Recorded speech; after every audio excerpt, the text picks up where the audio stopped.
Deep within the tombs of ancient Egypt, priests performed an elaborate ritual that would define how the deceased experienced the afterlife, a ceremony so fundamental to their understanding of existence that it shaped every aspect of their burial practices and spiritual beliefs for thousands of years. The ritual was called the weighing of the heart, and it operated on a beautifully simple yet profound principle: that the heart, not the brain, was the seat of memory, emotion, conscience, and moral character, and that this organ could quite literally be measured against the weight of truth itself. When a person died, the ancient Egyptians believed their heart would be placed upon one side of a great scale, held steady by Anubis, the god of the dead, while on the other side rested a single feather belonging to Mot, the goddess of truth and cosmic order. If the heart was lighter than the feather, meaning the person had lived a virtuous life and held no heavy burden of guilt or sin, they would be granted passage into the field of reeds, a paradise that mirrored the earthly world in perfect detail. If the heart was heavy with wrongdoing, if it tipped the scales downward, a creature called Ammit, part crocodile and part lion, would devour it entirely, obliterating the person from existence forever. This system created an extraordinary ethical framework where every action during life was understood to have weight and consequence, where morality was literally quantifiable and measurable, and where accountability was absolute and inescapable. What makes this ancient belief so psychologically resonant is that it captured something profound about human conscience. The intuitive feeling that our actions accumulate, that guilt does have a weight we carry, that honesty and deception register somewhere within our being beyond mere conscious awareness. The Egyptians had identified, through metaphor and ritual, the existence of what we now call the conscience, the superego, or the internalized moral compass that weighs our behavior constantly and influences our sense of self-worth and psychological well-being. In Tibetan Buddhist tradition, the Bardo represents an intermediate state of consciousness that exists between death and rebirth, a liminal space where the awareness of the deceased person supposedly experiences a sequence of visions, encounters, and progressively deepening states of confusion or clarity depending on the spiritual preparation achieved during life. The Tibetan Book of the Dead, or Bardo Thodol, describes in meticulous detail how consciousness navigates through multiple bardos over a period of approximately 49 days, beginning with the moment of death itself and culminating either in enlightenment or in the selection of conditions for the next life, with each stage characterized by distinct perceptual phenomena and opportunities for liberation. The teachings elaborate that in the first bardo, immediately following death, a person encounters a clear white light of ultimate reality, and their capacity to recognize this light and merge with it determines whether they achieve liberation or must continue into subsequent stages, where increasingly intense hallucinations, divine and demonic visions, and psychological projections arise as manifestations of the mind's own karma and conditioning. What becomes psychologically fascinating is recognizing that this ancient framework essentially describes the neuroscience of consciousness dissolution and the documented phenomena of near-death experiences and terminal lucidity, wherein the brain undergoes specific stages of shutdown that correlate precisely with reported perceptual phenomena including bright light, life review, encounters with beings, and a sense of expanded awareness beyond normal spatial and temporal constraints. The Bardo model functions as an early taxonomy of altered consciousness states, categorizing the subjective experience of dying into distinct phases that modern research into brain activity during death and anesthesia has begun to validate, suggesting that the visions described were not supernatural, but rather intrinsic to how human consciousness experiences its own dissolution. In the ancient Hindu philosophical tradition, the concept of Atman represents an eternal, unchanging soul or essence that exists within every living being, and this soul is believed to persist through countless cycles of birth, death, and rebirth across different physical forms and lifetimes. The principle of Atman conservation suggests that this spiritual essence cannot be created, destroyed, or fundamentally altered, much like how modern physics describes the conservation of energy in closed systems where matter and energy transform but never disappear. When a person dies in this worldview, the Atman does not cease to exist, but rather separates from the physical body and begins a new journey, potentially inhabiting a different organism depending on the moral quality of actions performed during the previous life, a principle known as karma. This ancient framework emerged from careful observation and contemplation about the nature of consciousness, identity, and continuity, as philosophers noticed that despite the constant replacement of cells in the body and the transformation of thoughts and memories throughout a human lifetime,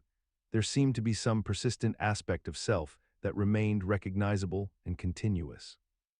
The mechanism underlying this belief involves a fundamental human intuition that consciousness itself must come from somewhere and cannot simply vanish when the body stops functioning, combined with the observation that patterns of behavior and personality sometimes seem consistent across individuals and circumstances in ways that suggest a deeper, unchanging core. Deep within the ancient Orphic mysteries of Greece lay a cosmology where souls were not created anew with each birth, but rather cycled eternally through endless bodies, their essential nature preserved across countless incarnations in a grand wheel of perpetual renewal. The Orphic initiates believed that every soul contained within it fragments of divinity that had been dispersed when the Titans consumed the god Dionysus, and that through a series of lives, purifications, and sacred rituals, these divine sparks could gradually be reassembled and elevated toward reunion with the infinite. This belief emerged from observing the undeniable patterns of nature itself, where matter transforms but never disappears, where seasons circle back upon themselves, where the bodies of the dead become soil that nourishes new life, and where energy seems to flow through all living things in an eternal sequence of consumption and regeneration. The psychological mechanism underlying this mythological framework likely arose from humanity's deep discomfort with absolute termination and our intuitive recognition that while individual forms dissolve, the substance and momentum of life continues unbroken through the cosmos, much as we now understand through principles of conservation and thermodynamics. What remains remarkable is how this ancient construct mirrors contemporary scientific understanding of matter and energy recycling through ecosystems and the cosmos. Yet we have largely abandoned the metaphor despite its psychological comfort, replacing the soul's journey with abstract diagrams and equations that fail to satisfy the same emotional need for meaning and continuity that drove those mystery cult initiates to gather in darkened chambers and whisper of eternal return. The Orphic vision persists today not in temples, but in our cultural obsessions with legacy, rebirth narratives, and the persistent human refusal to accept that we are truly temporary, even as we intellectually acknowledge the fact. In the ancient Persian religion of Zoroastrianism, which flourished for centuries before Islam transformed the region, there existed a profound vision of the afterlife centered on a structure called the Chinvat Bridge, a narrow passage that all souls must cross after death to reach their ultimate destination. This bridge, described in the sacred texts known as the Avesta, was said to be hair-thin for the wicked and wide for the righteous, serving as a cosmic checkpoint where a soul's moral weight would determine its passage or its fall into an abyss of suffering and darkness. The concept emerged from a deeply human need to create a physical, navigable space where justice could be administered, where cosmic order could be maintained, and where the invisible realm of morality could be made visible through architecture and geography. The bridge represented a psychological mechanism by which adherents could reconcile the apparent randomness of earthly life with an ordered universe, transforming abstract concepts of good and evil into a tangible test that every soul must face, thereby providing comfort through the promise of ultimate accountability and balance. The genius of this metaphor lies in its bridge itself, for bridges have always symbolized transition and passage in human consciousness, connecting what we know with what we do not, what we are with what we might become, making the bridge an almost universally understood symbol of transformation across cultures and centuries. Yet despite the scientific revolution, despite our modern understanding of neurology and consciousness, the image of the Chinvat Bridge persists in how we speak about judgment and consequence, in how we imagine the transition between life and death as something that requires passage rather than mere cessation, as though the bridge itself remains standing in our collective imagination, waiting eternally for souls to attempt its crossing.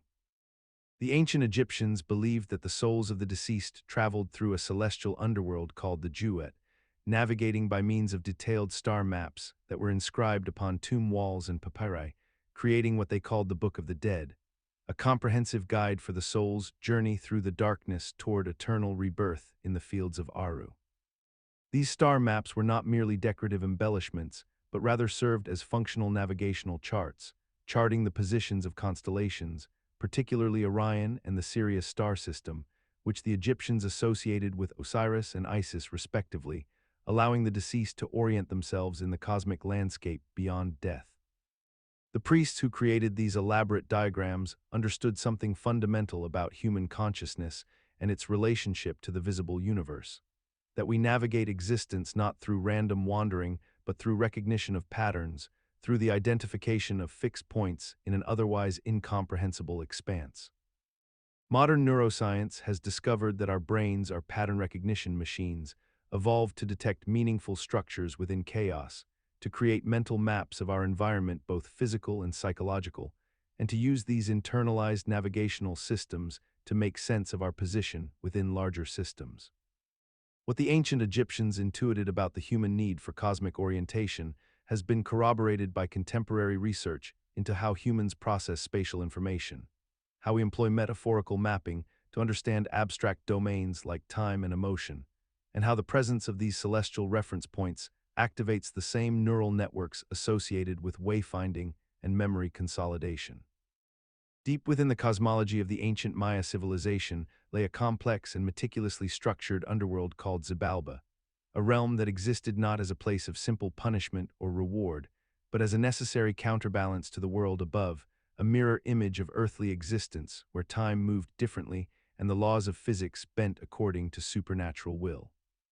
The Maya conceived of Xibalba as a vast underground kingdom ruled by death lords who controlled the flow of water, the decay of flesh, and the transformation of consciousness, a place where the hero twins Hun And Po and Xibalba descended into darkness to challenge these lords in a ballgame that would ultimately determine the fate of creation itself. What is particularly striking about this mythological framework is that it reflects a sophisticated understanding of cyclical transformation and entropy, the recognition that all matter and energy must return to a state of potential before being reformed anew, much as modern physics describes the conservation and redistribution of energy throughout closed systems.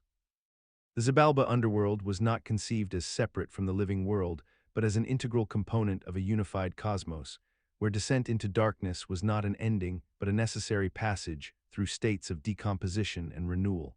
suggesting an intuitive grasp of how biological systems require breakdown to enable growth. It remains remarkable how consistently across human cultures we maintain mythological frameworks that describe these processes of cycling and transformation, despite our modern scientific literacy, continuing to speak of death as a journey and renewal as a resurrection, perpetuating linguistic and conceptual structures that echo these ancient cosmologies even in our contemporary understanding of ecological systems and the carbon cycle. In the 1st century before the Common Era, the Roman poet and philosopher Lucretius confronted a question that haunted ancient minds with particular intensity. What becomes of us when we die, and does anything of ourselves persist beyond the grave? Rather than invoking gods or supernatural realms, Lucretius turned to the emerging atomistic philosophy of Epicurus and constructed an afterlife theory grounded entirely in the physical world, one that described death not as an ending but as a transformation, a dispersal of the fundamental particles that compose our bodies into the vast material universe. According to this ancient vision, the atoms that make up our flesh, our bones, our blood, and even the very essence of our consciousness do not cease to exist, but instead scatter into the air and soil, becoming part of new organisms, new structures, new forms of matter that continue on in endless cycles of combination and recombination. The psychological comfort embedded within this philosophy rested upon a particular kind of logic, the notion that annihilation is impossible, that we cannot truly disappear because matter itself cannot disappear, only transform, and therefore some portion of what we are must inevitably live on in the physical substance of the world around us. This idea appealed to ancient anxieties about absolute non-existence, offering a secular alternative to religious afterlives while maintaining the deeply human desire to transcend mortality through permanence of some kind. What is remarkable is that this ancient intuition, born from philosophical speculation and the limitations of pre-scientific observation, has found remarkable alignment with contemporary understanding of atomic physics and the conservation of mass, creating an eerie resonance across 2 millennia where an imaginative metaphor transformed into literal scientific truth. Imagine standing in a vast web of interconnected threads, each one touching and influencing countless others in ways both visible and invisible, where nothing exists in isolation, and every action creates ripples that extend infinitely outward through space and time, a recognition that emerged from Buddhist philosophy over 2,000 years ago as the doctrine of dependent origination, which holds that all phenomena arise in dependence on multiple causes and conditions, and that nothing possesses independent, unchanging essence. In our daily experience, we observe this principle manifesting constantly. A forest fire begins not from one spark alone, but from the convergence of dry wood, oxygen, heat, and wind. A person develops anxiety not from a single traumatic event, but from the interaction of genetic predisposition, past experiences, social environment, and current circumstances.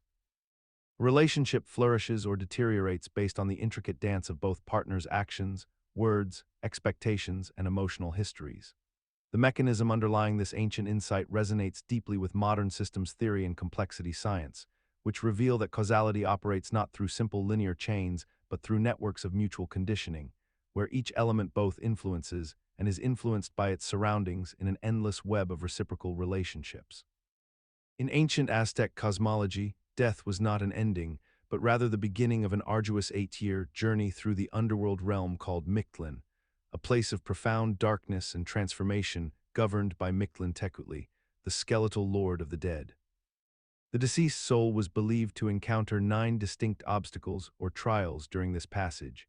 each one testing the spirit's ability to navigate through progressively more challenging terrain and supernatural forces that would ultimately determine the soul's final resting place in one of several afterlife destinations. The Aztecs understood that survival through these trials required specific knowledge and preparation, which is why elaborate burial practices and funerary texts inscribed on tombs and codices served as essential guidebooks for the living to help their deceased loved ones successfully traverse this dark passage. What this mythology actually represents is a sophisticated understanding of psychological and physiological processes that occur during the transition between consciousness and unconsciousness, where the brain experiences profound sensory deprivation, disorientation, and the dissolution of familiar spatial and temporal frameworks that we now recognize through neuroscience.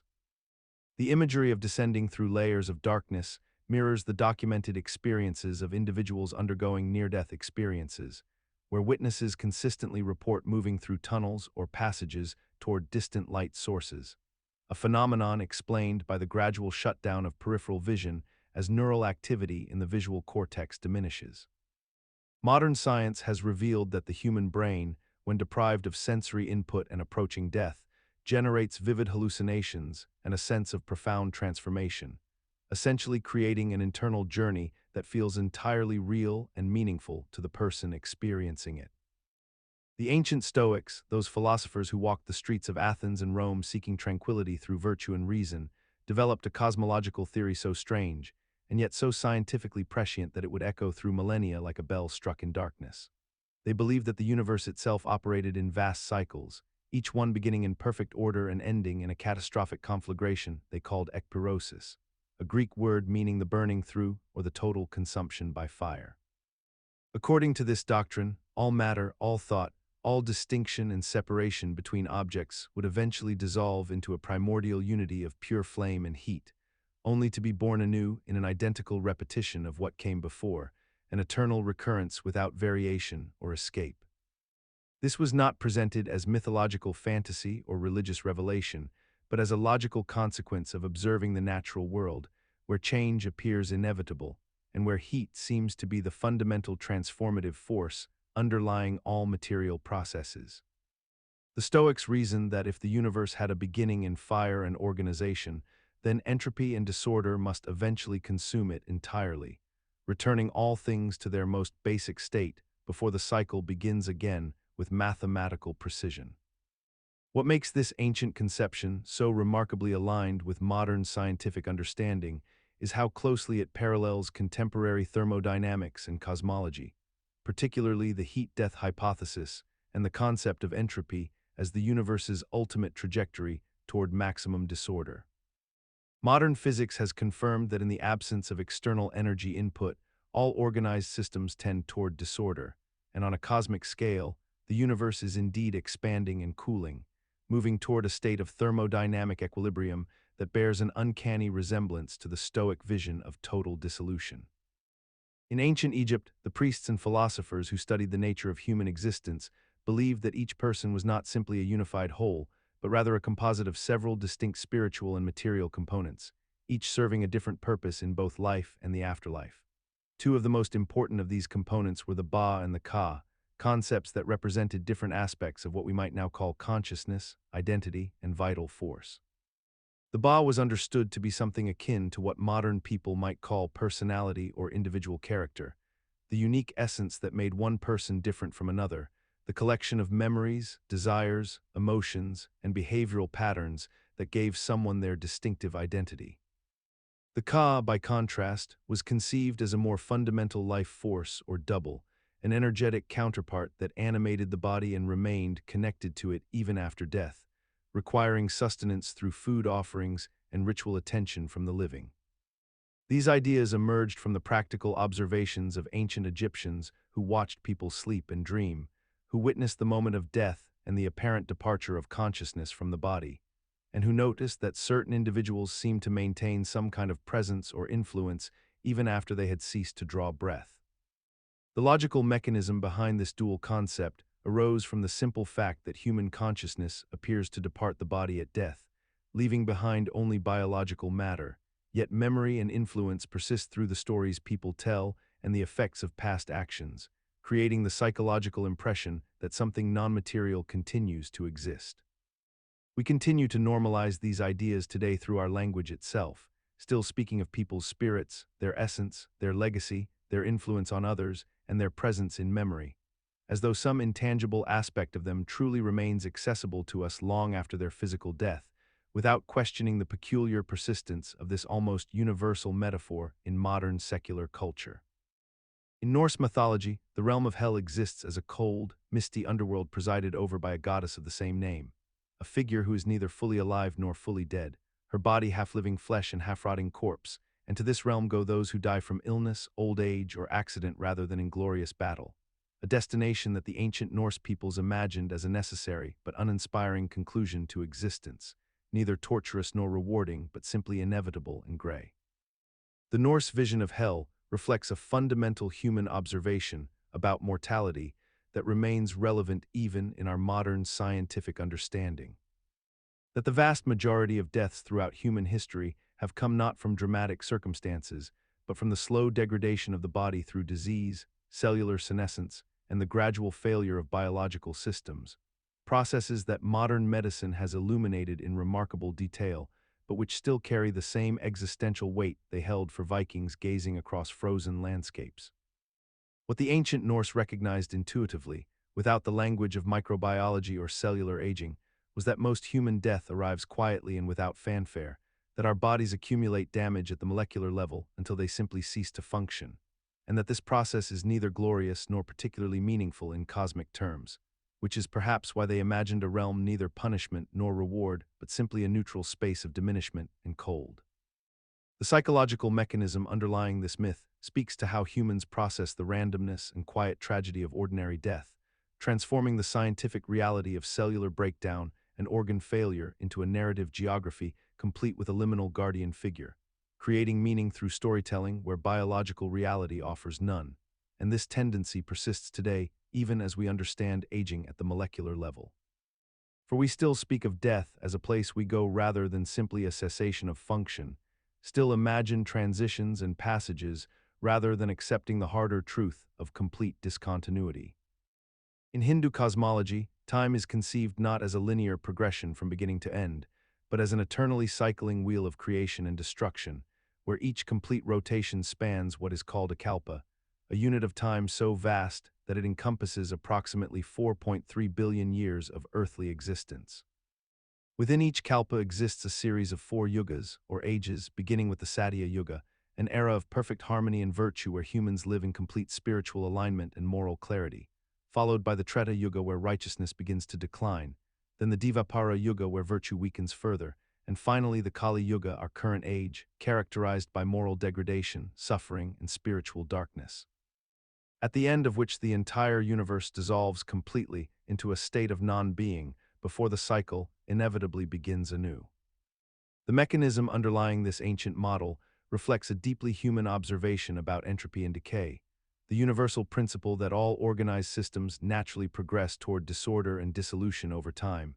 Yet the cyclical nature provides psychological comfort by assuring believers that destruction is never permanent and that each ending necessarily births a new beginning.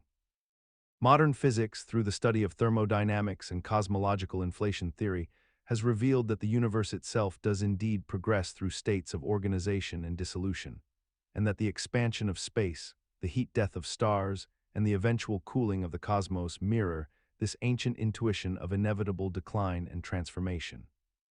In ancient Greek cosmology, the Elysian fields represented a paradise reserved for the virtuous and the favored of the gods, a realm of eternal spring where heroes and the righteous would spend eternity in peace, surrounded by gentle breezes and perpetual meadows that never withered or decayed. The Greeks imagined this space as fundamentally separate from the shadowy underworld ruled by Hades, a distinction that reflected their deep need to believe that moral conduct during life would result in tangible reward after death, creating a framework where human choices held cosmic significance and eternal consequences. This belief emerged from observing the natural world around them, where certain places seemed to possess qualities of permanence and beauty that contrasted sharply with decay and darkness, and where the cycle of seasons demonstrated that renewal and stagnation could coexist in the same universe. The psychological mechanism underlying this myth is rooted in what we might recognize today as the human need for pattern recognition and moral causality, the instinctive desire to understand suffering and privilege as earned rather than arbitrary, which provided comfort in a world where disease, war, and death seemed randomly distributed among populations regardless of their character. The Elysian fields essentially functioned as an imaginative response to the observable unfairness of mortal existence, offering a framework where injustice in this life could be corrected in another, where the virtuous person who suffered poverty or early death might still achieve ultimate vindication. In the ancient Jain philosophy that flourished across India for millennia, the universe operates according to a principle that seems almost proto-scientific in its mechanistic detail. The concept of karmic particles, infinitesimally small material substances that literally attach themselves to the soul through action and intention. According to Jain teachings, every action a being performs generates particles of karma that physically adhere to the soul like dust accumulating on a surface, and these particles carry with them the precise weight and quality of moral consequence corresponding to the deed that created them. The thicker and denser the accumulation of these karmic particles around the soul, the more bound that soul becomes to the cycle of reincarnation and suffering, while the gradual removal of these particles through ascetic practice and moral discipline eventually allows the soul to float upward toward moksha, a state of absolute liberation and weightlessness. What makes this ancient concept particularly striking is how it anticipated modern physics in unexpected ways, imagining the soul as something that could be weighed down by invisible particles, something that could accumulate material substances through invisible transactions between action and consequence, something measurable and quantifiable rather than purely abstract or metaphysical. The Jain philosophers were essentially creating a particle theory of morality centuries before science would develop particle theories to explain the physical world, imagining that ethics operated through the same kinds of invisible, material mechanisms that governed physical reality. In ancient Greece, the philosopher Pythagoras taught his followers that the human soul does not simply cease to exist upon death, but rather migrates or transmigrates into a new body, whether human or animal, depending on the moral and spiritual quality of one's previous life. This doctrine, known as metempsychosis or the transmigration of souls, formed the cornerstone of Pythagorean religious philosophy and demanded that initiates live according to strict ethical codes to ensure favorable rebirths. Pythagoras himself claimed to remember his previous lives, and his followers believed that through virtue and the pursuit of knowledge, particularly mathematical understanding, they could eventually escape this cyclical rebirth entirely and achieve union with the divine. The doctrine created a powerful ethical framework where every action carried cosmic weight, as cruelty toward animals might result in one's own soul inhabiting an animal body in the next life, and theft or betrayal could condemn one to incarnation as a slave or a creature of lesser status. This belief system influenced dietary practices, with Pythagoreans practicing a form of vegetarianism out of respect for the possibility that the animal they were about to eat might house a formerly human soul, and it shaped their understanding of justice as something written into the very fabric of existence itself. The psychological mechanism underlying this ancient belief lies in the human mind's profound difficulty accepting the concept of absolute non-existence, combined with our innate sense of justice and moral accountability. When confronted with mortality, consciousness seeks frameworks that extend beyond individual death, and the transmigration doctrine elegantly solves multiple existential problems simultaneously. It explains suffering and inequality as consequences of past actions, it provides incentive for ethical behavior, and it transforms death from an ending into a transition. In ancient Egypt, around 5,000 years ago, the fertile land surrounding the Nile River would flood each year with predictable and life-giving regularity, transforming the arid desert into abundant agricultural space where crops could flourish and civilizations could sustain themselves through the seasons.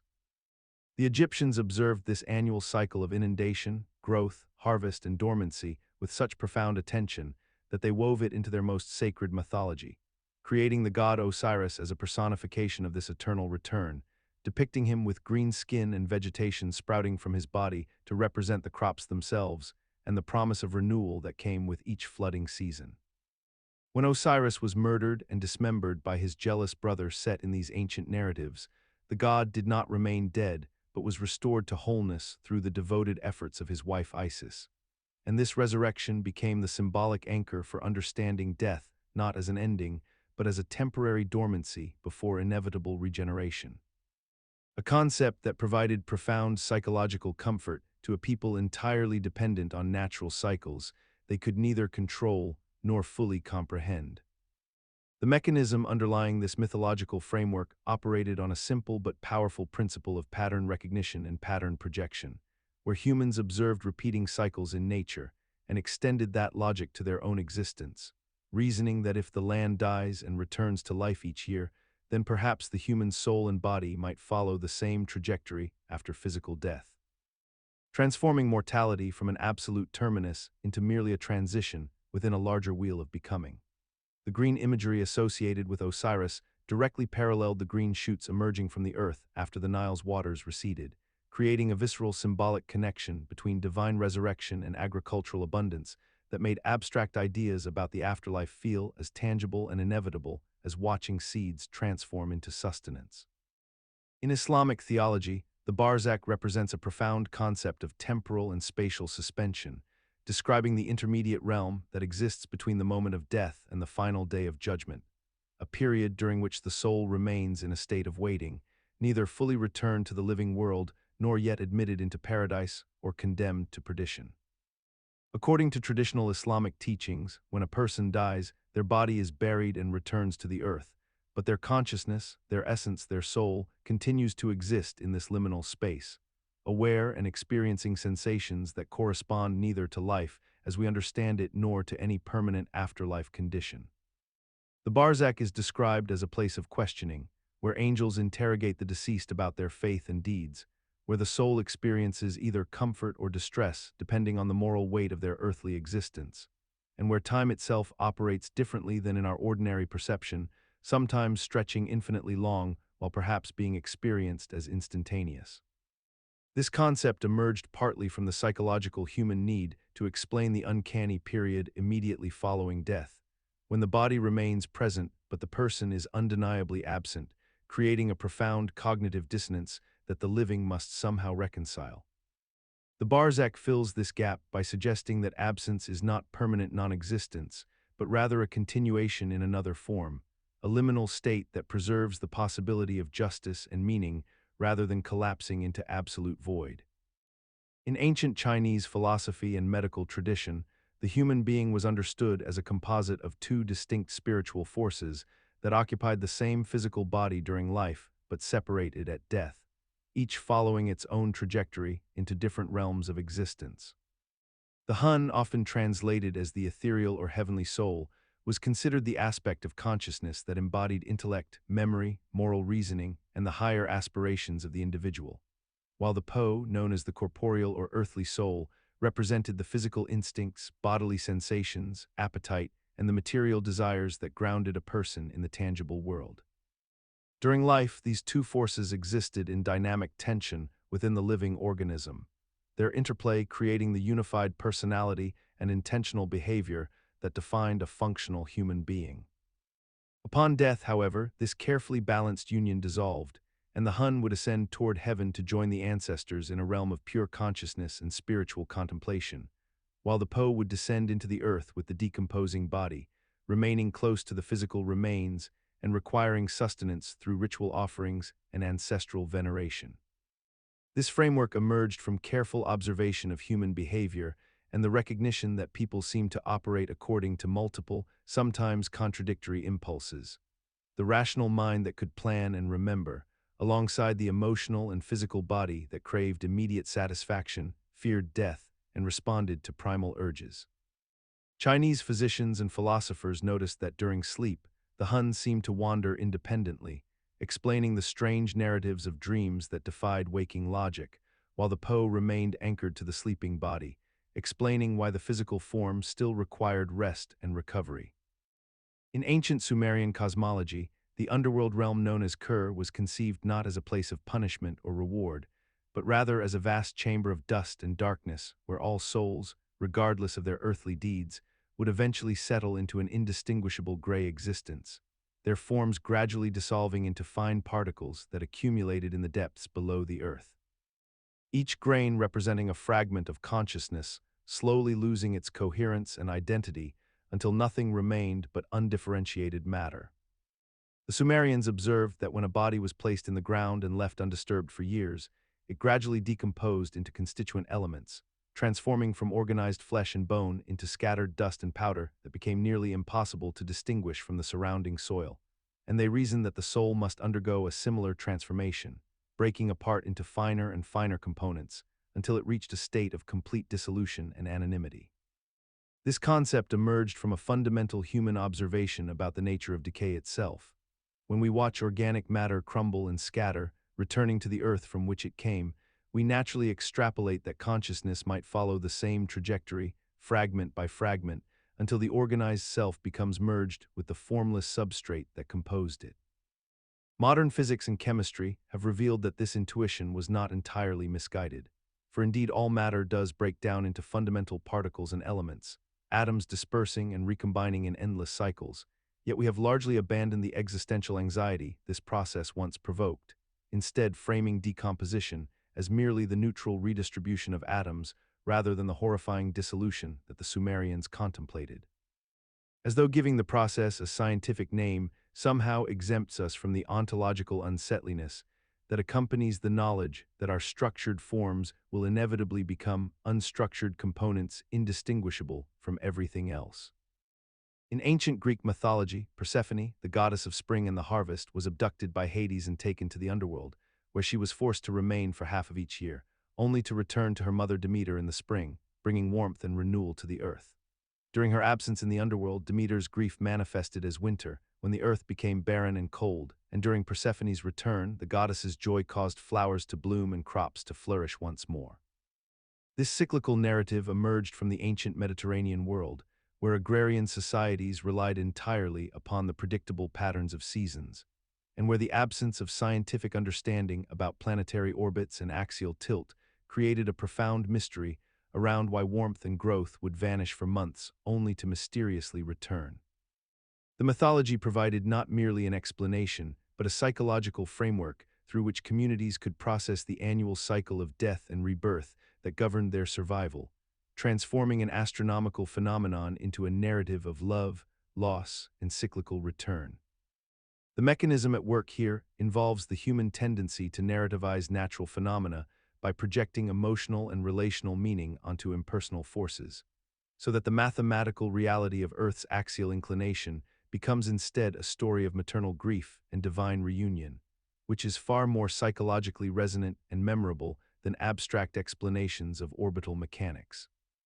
What remains striking is how deeply this mythological framework persists in modern consciousness despite our complete understanding of seasonal mechanics. manifesting in the continued celebration of spring as renewal and rebirth, in literary metaphors of winter as death and decay, and in the fundamental human experience of seasonal affective patterns that seem almost coded into our psychology, suggesting that while we have displaced the gods,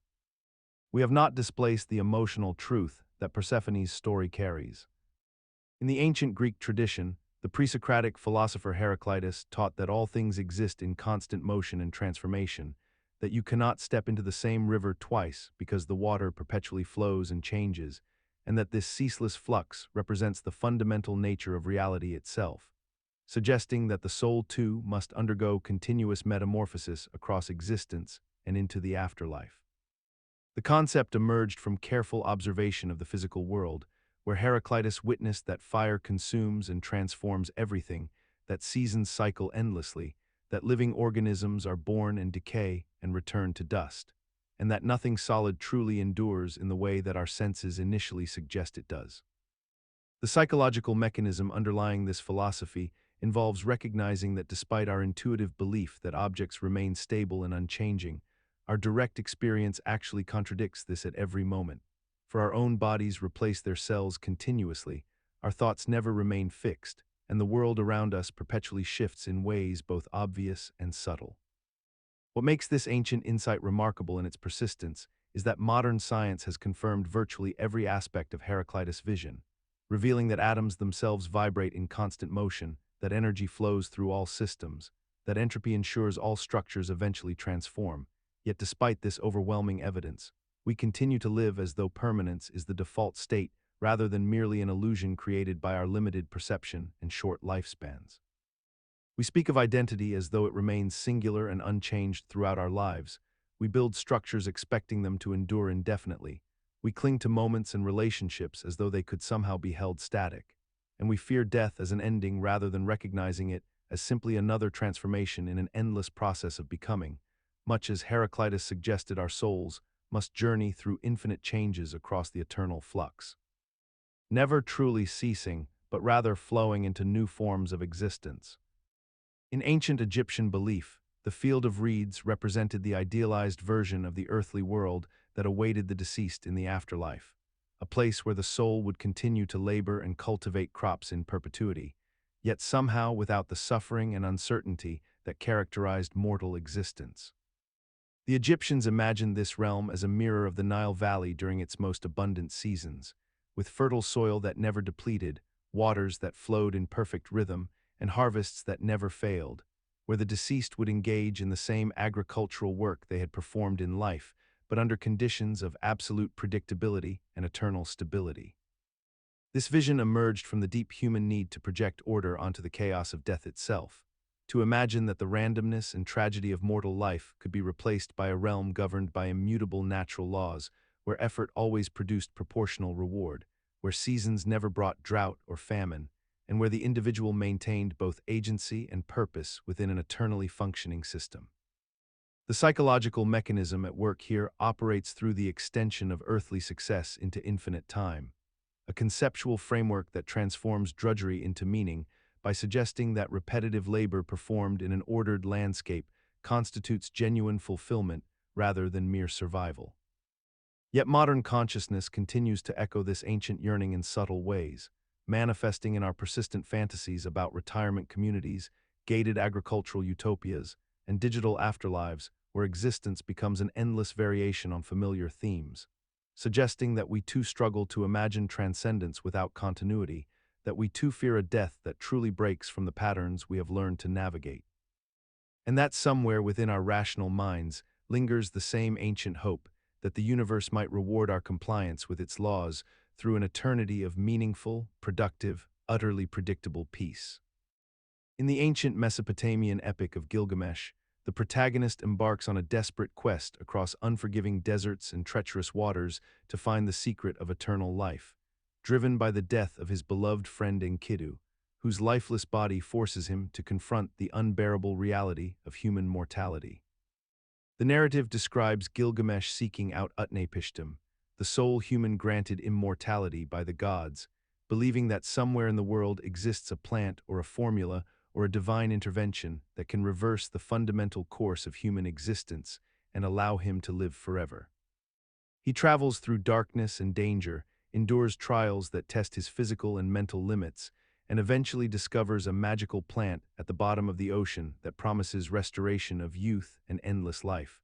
only to have it stolen from him by a serpent in a moment of devastating loss. This ancient story functions psychologically as a profound meditation on the human capacity for denial in the face of absolute biological limits, reflecting how our consciousness rebels against the concept of its own cessation by generating persistent fantasies of escape, transcendence, or discovery that might somehow suspend the laws of nature. The mechanism operates through a fundamental asymmetry in human cognition, where we can intellectually understand that all living things die. Yet our subjective experience of being alive feels somehow permanent and ongoing, creating a cognitive dissonance that drives us to imagine loopholes, exceptions, or special circumstances that might apply to ourselves. What remains remarkable is that despite our modern scientific understanding of cellular senescence, metabolic limitations, and thermodynamic constraints, the psychological impulse that drove Gilgamesh 4,000 years ago persists virtually unchanged in contemporary human behavior, manifesting in anti-aging industries, life extension research, cryonic preservation fantasies, and digital immortality, concepts that echo the ancient king's desperate quest with perhaps even greater technological ambition. In Plato's Republic, written around 400 BCE, we encounter the curious account of a soldier who fell in battle and was presumed dead, only to awaken on his funeral pyre 12 days later with an extraordinary story to tell, having experienced what he described as a journey through the afterlife where he witnessed souls being judged and assigned their next incarnations based on the moral weight of their earthly deeds. Vision included specific architectural details of his celestial journey, descriptions of light beyond ordinary comprehension, and the sensation of floating through impossible geometries while observing the cosmic mechanics that governed souls in their transit between worlds. What makes this ancient narrative particularly fascinating from a neurological perspective is how precisely it mirrors documented accounts from modern near-death experiences, including the tunnel of light, the presence of otherworldly beings, and the profound sense of clarity and purpose that people report when they return from clinical death or extreme trauma. Contemporary neuroscience suggests that these experiences arise from the brain's response to extreme oxygen deprivation, the activation of specific neural pathways that create vivid hallucinations, and the release of endogenous compounds that produce transcendent feelings and altered time perception. Yet this mechanistic understanding has not diminished the profound impact these visions have on people who experience them or hear about them. We continue to treat near-death experiences with a peculiar combination of scientific skepticism and cultural reverence, acknowledging their neurological origins while simultaneously respecting their psychological and spiritual significance, as if the mechanism of their creation somehow renders them less meaningful rather than more understandable as windows into how consciousness itself responds to the threshold between life and death. Throughout the landscape of Ireland, Scotland, and Wales, ancient mounds rise from the earth like organic architecture, some natural and some deliberately constructed by human hands thousands of years before our current era, and these structures became known in Celtic tradition as the homes of the Sidhe, the immortal beings who inhabited a realm existing simultaneously with the physical world, yet entirely inaccessible to ordinary human perception. Celts observed these mounds with a particular kind of reverence, noticing how light fell differently upon them at certain times of year, how animals behaved strangely near their boundaries, and how the landscape itself seemed to possess a kind of intentionality around these places, and from these observations emerged an elaborate mythology suggesting that the mounds functioned as literal gateways between dimensions, accessible only to those with sufficient spiritual insight or those invited by the Sidhe themselves. The psychological mechanism underlying this belief system appears to stem from the human tendency to attribute meaning to liminal spaces and threshold locations, places that seem to exist between categories, and archaeological sites naturally trigger this response because they are simultaneously ancient and present, natural and modified, familiar and utterly foreign to our modern sensibilities. The mounds also demonstrated genuine acoustic and atmospheric properties that the ancients would have experienced directly, creating subtle disorientation or altered perception in those who spent time within or near them, phenomena that could be explained today through our understanding of infrasound, electromagnetic anomalies associated with certain geological formations, and the psychological effects of ceremonial spaces designed to heighten awareness. Consider the ancient Greek philosopher Empedocles, who in the 5th century before the Common Era proposed that all matter in the universe consisted of 4 fundamental elements: earth, water, air, and fire, constantly cycling through states of combination and separation, destruction and reformation, death and rebirth in an eternal cosmic dance that he believed extended even to the realm of the soul and the afterlife. Empedocles imagined that when a person died, their essence did not disappear but rather transformed, with the elemental components of the body dispersing back into the world. The fire returning to the sun's warmth, the water flowing to the seas, the earth settling back into soil, the air rising to the sky, while the soul itself underwent a similar transmigration through different bodies and forms across countless ages. This vision emerged from Empedocles' careful observations of the natural world around him, where he witnessed materials constantly changing states without ever truly vanishing: wood burning into ash yet producing heat and smoke, water evaporating into mist yet reappearing as rain, flesh decomposing into soil that nourished new growth. And from this empirical foundation, he constructed a metaphysical system that made death not an ending but a transformation, not annihilation but redistribution. The psychological comfort in this model is profound and enduring, for it allows the grieving mind to locate departed loved ones not in some distant supernatural realm, but woven throughout the tangible natural world itself, present in every raindrop and sunbeam and grain of sand, cycling eternally through forms visible and invisible. In the ancient Japanese mythology recorded in the Kojiki, the underworld realm called Yomi represents a threshold space where the living and the dead exist in a liminal state of decomposition and transformation, a boundary that the goddess Izanami crosses after death, and from which her husband Izanaki flees in horror upon witnessing her corrupted form. The myth describes Yomi as a physical location beneath the earth, accessible through an actual cave or opening, where the deceased undergo a process of decay and eventual dissolution, their bodies rotting away while their essence remains trapped in a state between existence and non-existence. What makes this mythology particularly striking is how it maps onto our modern understanding of biological decomposition and the actual threshold between living and dead tissue, where the boundary is not a clean, instantaneous transition, but rather a gradual process of bacterial colonization, cellular breakdown, and molecular transformation that can take months or years depending on environmental conditions.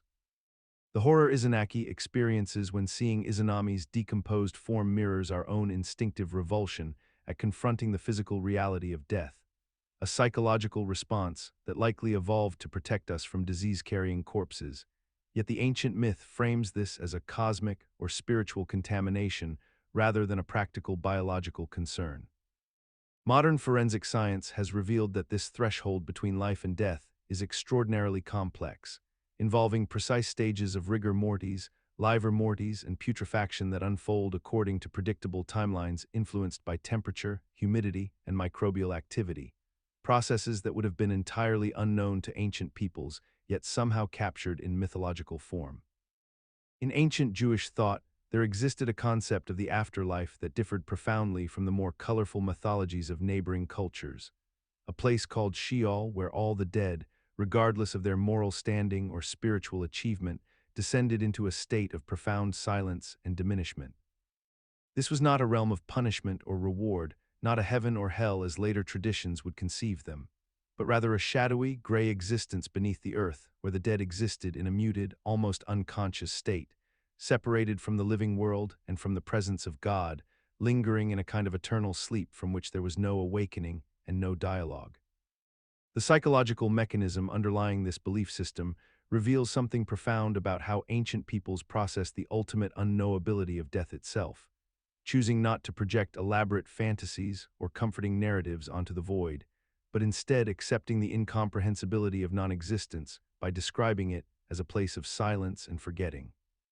where consciousness itself seemed to fade into an indistinct background that matched the actual experience of the dying brain as it gradually ceased its electrical activity and processing. This concept emerged from a culture deeply familiar with grief, loss, and the finality of human endings, and rather than construct an elaborate supernatural infrastructure to deny these realities, the Jewish tradition initially embraced a kind of honest agnosticism about what lay beyond death, treating Sheol not as a destination one might hope for or fear, but as a universal conclusion that rendered all human distinction meaningless. In the ancient Persian religion of Zoroastrianism, there exists a profound eschatological vision called frashocredy, which describes a final renewal and restoration of the entire cosmos at the end of time, a concept that emerged around 3,000 years ago in the religious traditions of the Iranian plateau and would eventually influence Jewish, Christian, and Islamic theology for millennia to come. This mythology presents a universe that is not eternal or static, but rather cyclical and purposeful, moving inexorably toward a moment of ultimate transformation in which all evil will be purged, all suffering will cease, and the material world itself will be perfected and restored to its original state of divine intention and harmony. The mechanism underlying this belief appears to originate from the human mind's fundamental inability to accept entropy and decay as permanent conditions, combined with our deep need to find meaning in suffering by imagining that chaos and disorder are not the universe's natural state, but rather temporary aberrations that must inevitably be corrected by some greater force or process. Zoroastrians conceived of reality as a cosmic struggle between Ahura Mazda, the principle of goodness and light, and Angra Mainyu, the principle of evil and darkness, with human choices and actions playing an active role in determining the ultimate outcome of this eternal conflict, thereby granting moral weight and significance to individual existence. Yet despite the logical difficulties presented by theodicy and the problem of evil, despite the absence of empirical evidence for such cosmic renewal, and despite the countless failed predictions throughout history of imminent apocalyptic transformation, this vision of ultimate restoration persists because it addresses something far deeper than rational verification, something that touches the fundamental human yearning for justice, meaning, and the conviction that reality operates according to purposeful design rather than blind mechanical processes. In classical Chinese Buddhism and Taoism, the afterlife was conceived not as a singular destination of eternal reward or punishment, but as an elaborate bureaucratic system called Diu, meaning earth, prison, or hell, where souls faced a series of 10 courts presided over by judges who evaluated their earthly conduct through a complex system of karmic accounting. Each court represented a different category of transgression, and souls would progress through these courts sequentially, experiencing punishments designed to balance cosmic justice and allow for eventual redemption or rebirth into more favorable circumstances. The first court judged theft and sexual misconduct. The second addressed filial impiety and disrespect to elders. The third evaluated violence and cruelty. And so the progression continued through increasingly specific moral violations, with each court featuring specialized torments calibrated to the nature of the crime, from instruments of physical suffering to psychological ordeals tailored to the particular shame or damage the soul had caused during life. This conception emerged from a fundamentally rational observation about human governance and accountability in the material world, where imperial courts operated according to documented procedures, records, and hierarchies, and where punishment served both deterrent and restorative functions within society. The psychological mechanism underlying this belief system reflected the deep human need to imagine that moral transgressions do not disappear into meaninglessness, that actions generate consequences proportional to their severity, and that no wrongdoing escapes notice or judgment, thereby providing psychological comfort through the certainty that cosmic order persists beyond mortality. The system persisted for centuries, not because believers found it illogical, but because it answered profound anxieties about justice and meaninglessness, with an elaborate, internally consistent framework that acknowledged human suffering while asserting that suffering serves a purpose within a larger moral architecture. In ancient Greek mythology, the souls of the dead encountered 2 sacred rivers on their journey through the underworld, each representing a fundamental aspect of human consciousness that continues to fascinate us today. The river Lethe, whose name translates to forgetfulness, was believed to grant souls the mercy of oblivion, allowing them to drink from its waters and shed the memories of their earthly lives before being reborn into new bodies and new existences. Conversely, the river Mnemosyne, named after the goddess of memory herself, offered the opposite path to select souls who chose to retain their memories across the cycles of death and rebirth, granting them continuity of identity and the burden of perfect recall. The ancient Greeks understood intuitively what modern neuroscience has spent decades confirming: That memory is not simply a passive recording device, but rather an active, selective, and deeply malleable process that fundamentally shapes our sense of self and our ability to function in the world. When we sleep and when we age, our brains naturally filter, consolidate, and even deliberately suppress certain memories while preserving others, much like souls choosing to drink from one river or the other. The mechanism behind this selective forgetting involves complex processes of neural pruning, protein degradation, and the strategic erasure of synaptic connections that no longer serve our survival or well-being. Yet despite understanding these biological mechanisms, we continue to metaphorically divide humanity into two groups: those who seem blessed by forgetfulness and find peace in moving forward unburdened, and those cursed by vivid memory who cannot escape their pasts, just as the ancients imagined. We recognize that the ability to forget trauma, embarrassment, and pain is not a weakness but a necessary function, while we simultaneously valorize memory as the cornerstone of wisdom and identity, rarely acknowledging that this ancient paradox remains entirely unresolved in how we live our lives. In the 2nd century, Gnostic philosophers developed an intricate cosmology centered on the belief that within every human being exists a divine spark,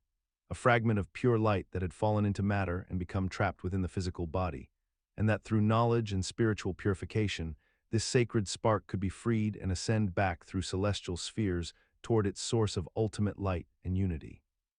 The Gnostics imagined the journey of this spark as a perilous ascent through multiple layers of cosmic consciousness, each governed by different archons or powers that attempted to prevent the spark's liberation. Yet they believed that those who possessed gnosis, a secret understanding of reality's true nature, could navigate these realms and achieve reunion with the divine source. What emerges from this ancient framework is a conceptual mechanism that parallels modern discoveries about consciousness, emergence, and the fundamental nature of complexity itself. The Gnostic spark represents consciousness as something fundamental yet embedded, something that appears trapped within the constraints of a physical system, but which paradoxically may represent a deeper truth about reality than the material prison containing it. The psychological appeal of this narrative operates through a profound sense of alienation, the intuitive feeling that consciousness cannot fully be explained by the material body alone, and that one's awareness possesses a quality transcendent to mere biochemistry, a quality that demands both explanation and ultimate purpose. In the ancient world, particularly among Hellenistic philosophers and Egyptian mystery traditions, there existed a principle known as Hermeticism, often summarized in the phrase, "as above, so below," which posited that the patterns and laws governing the cosmos in its grandest scales were mirrored precisely in the smallest scales of matter, mind, and individual human experience.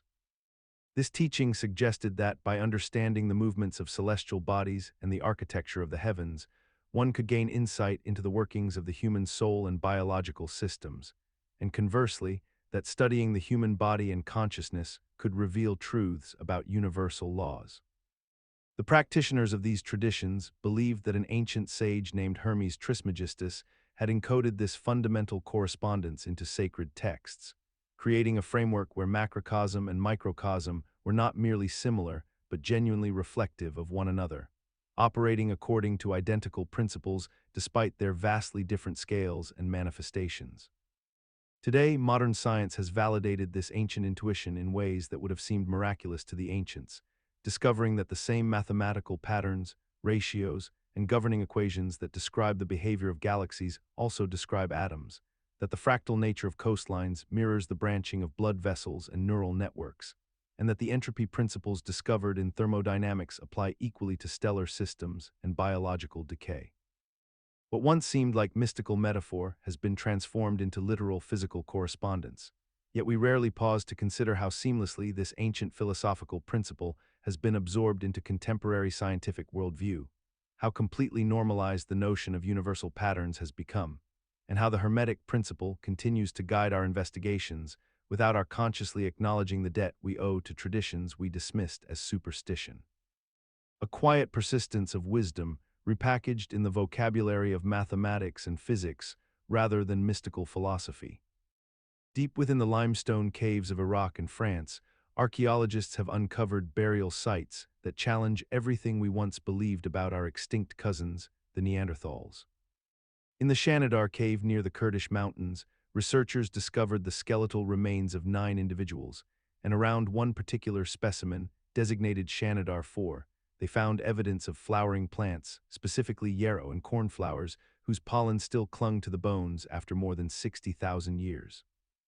Similar discoveries at La Chapelle Saints and other European sites revealed that Neanderthals appeared to deliberately place flowers and plant material within their burial contexts, a practice that suggests something far more complex than mere disposal of the dead.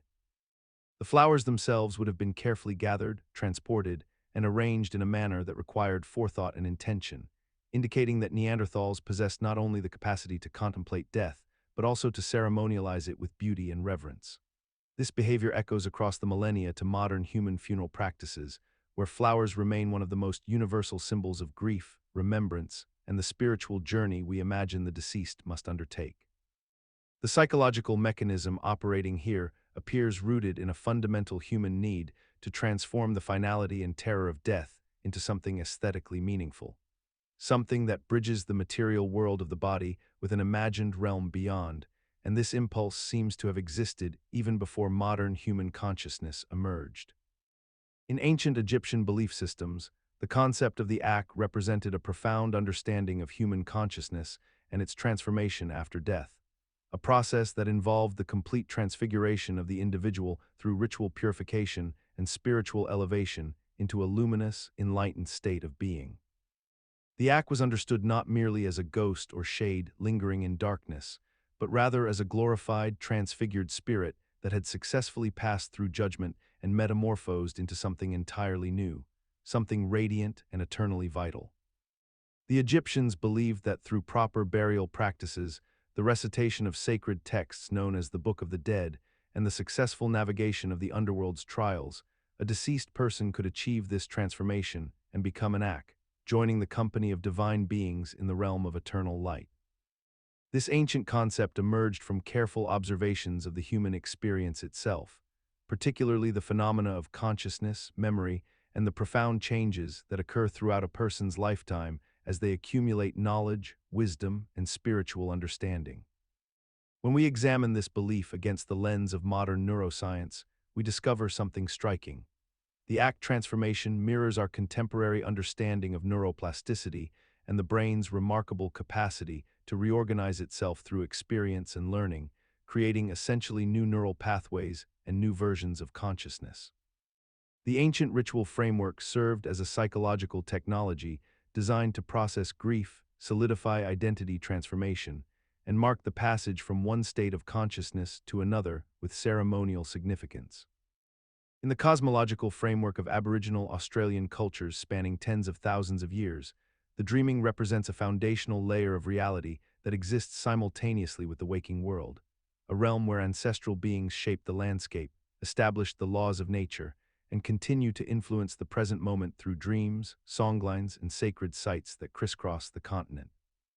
These dreaming ancestors are not merely mythological figures confined to ancient history, but rather eternal presences that Aboriginal people encounter during sleep and deep meditation.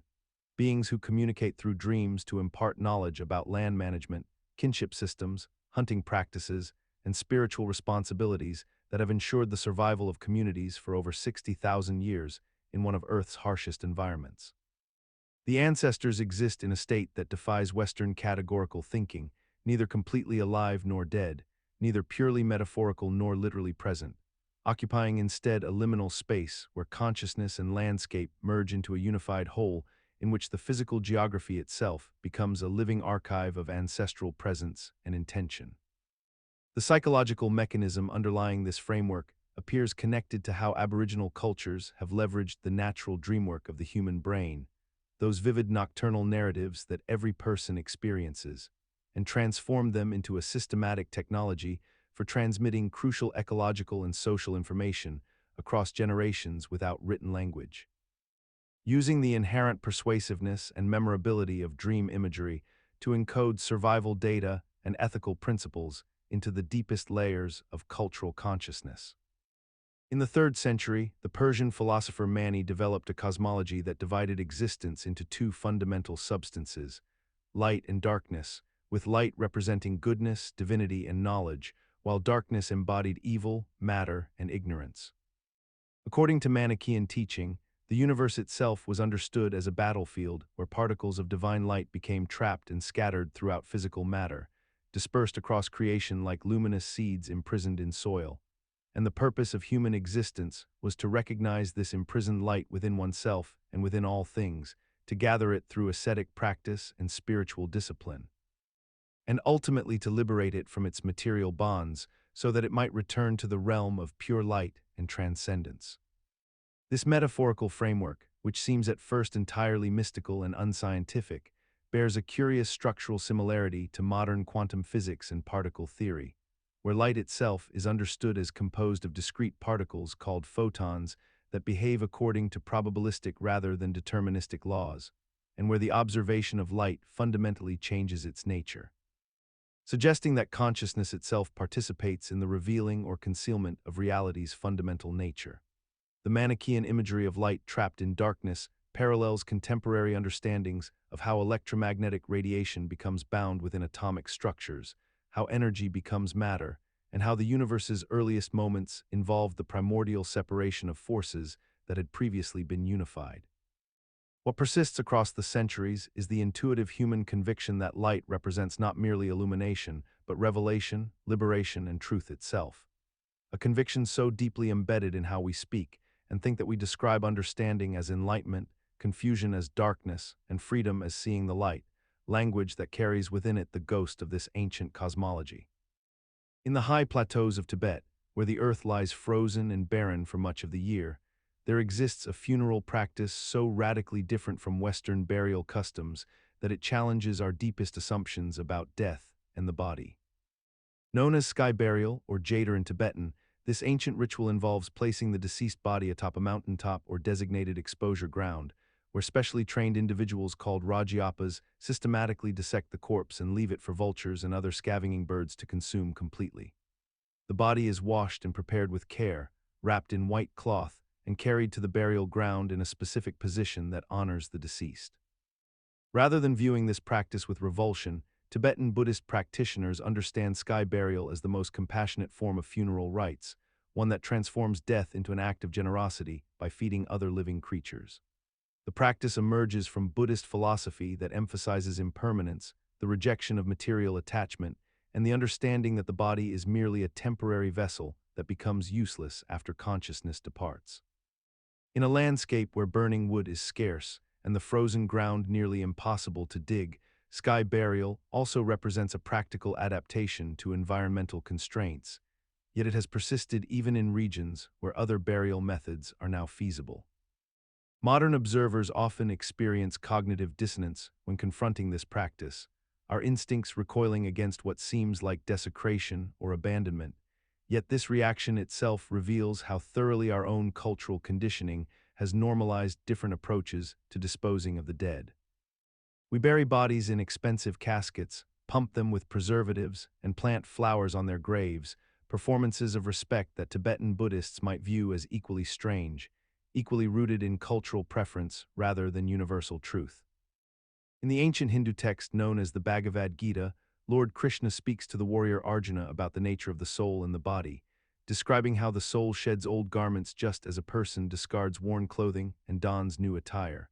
a metaphor so elegant and enduring that it has shaped how billions conceptualize the transition from life to death across thousands of years. This image of the Atman, or eternal soul, remaining unchanged while the body transforms and eventually falls away, provided ancient practitioners with a framework for understanding mortality that was simultaneously comforting and rational, presenting death not as an ending but as a natural shedding, a process as ordinary and expected as the seasonal change of dress. The mechanism behind this metaphor's psychological power lies in its fundamental accessibility. It takes something universally understood, the act of removing old clothes that no longer serve us and replacing them with fresh garments suited to new circumstances,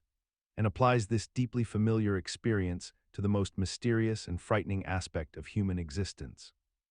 By rendering the incomprehensible comprehensible through the lens of the ordinary, the Gita provided practitioners with cognitive scaffolding, a way to hold death in their minds without being overwhelmed by its vastness, transforming existential dread into something manageable, even mundane. What is remarkable is how this ancient framework continues to influence modern consciousness, despite our contemporary understanding of consciousness, neurology, and physics offering no empirical support for an eternal, unchanging soul that migrates between bodies like a traveler, selecting different outfits for different journeys. In the 6th century before the Common Era, the philosopher Anaximander of Miletus proposed that all things emerge from and return to an infinite, boundless substance he called the apeiron, a formless primordial state that precedes all differentiation and exists beyond human perception or measurement. He believed that individual forms, whether stars, animals, or human beings, are temporary configurations that arise from this undifferentiated whole, maintain their distinct properties for a time, and then dissolve back into the apeiron when their existence concludes, returning to the source from which they came. This ancient concept reflects a profound intuition about the nature of matter and energy that would remain dormant in Western thought for millennia until the emergence of modern thermodynamics and quantum physics. Today we understand that matter cannot be created or destroyed, only transformed, and that all distinct forms in the universe are temporary arrangements of fundamental particles and forces that exist in a state of constant flux and exchange. When a living organism dies, its atoms do not vanish, but rather disperse and recombine with the broader environment, eventually becoming incorporated into new forms and structures, cycling through ecosystems, and eventually forming parts of other beings or inanimate matter. The apeiron in Anaximander's vision was not a mystical realm, but rather an intuitive grasping toward the concept of fundamental substrate, the underlying unity beneath apparent multiplicity. What makes this parallel to modern science particularly striking is how Anaximander arrived at this conclusion through pure philosophical reasoning rather than empirical observation. Yet his framework proves remarkably compatible with contemporary understanding of entropy, conservation laws, and the quantum field. We continue to operate within this same paradox that troubled ancient thinkers. The recognition that individual identity is ultimately ephemeral, that the boundaries we draw around ourselves are permeable and temporary, and that return to an undifferentiated state is not mystical but inevitable. Among the indigenous peoples of the Arctic regions, particularly the Inuit cultures of northern Canada, Greenland, and Alaska, there existed a profound belief that each human being possessed not one soul, but two distinct spiritual entities dwelling within the same physical body. And these two souls were thought to serve entirely different purposes within the architecture of existence and the afterlife. The first soul, often called the name soul or life soul, was believed to be intrinsically tied to the individual's identity, their personality, their memories, and their essential consciousness. And this soul would remain active throughout a person's lifetime, governing their thoughts, their actions, and their interactions with the physical world around them. The second soul, frequently referred to as the breath soul or the free soul, was conceived as a more ethereal and independent entity that could wander freely from the body during sleep, during moments of spiritual transcendence, or during states of deep meditation, and it was this wandering soul that was thought to encounter the spiritual realms, communicate with ancestors, and interact with the invisible forces that governed fortune, health, and survival.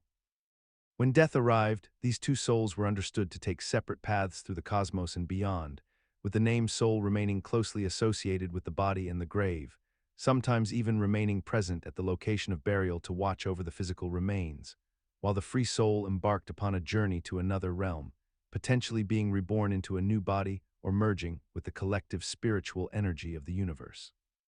This dual soul framework served a logical psychological function for Inuit societies by providing a coherent explanation for the mysterious phenomena of sleep, dreams, unconsciousness, and the profound alterations in consciousness that occur during illness or spiritual experiences,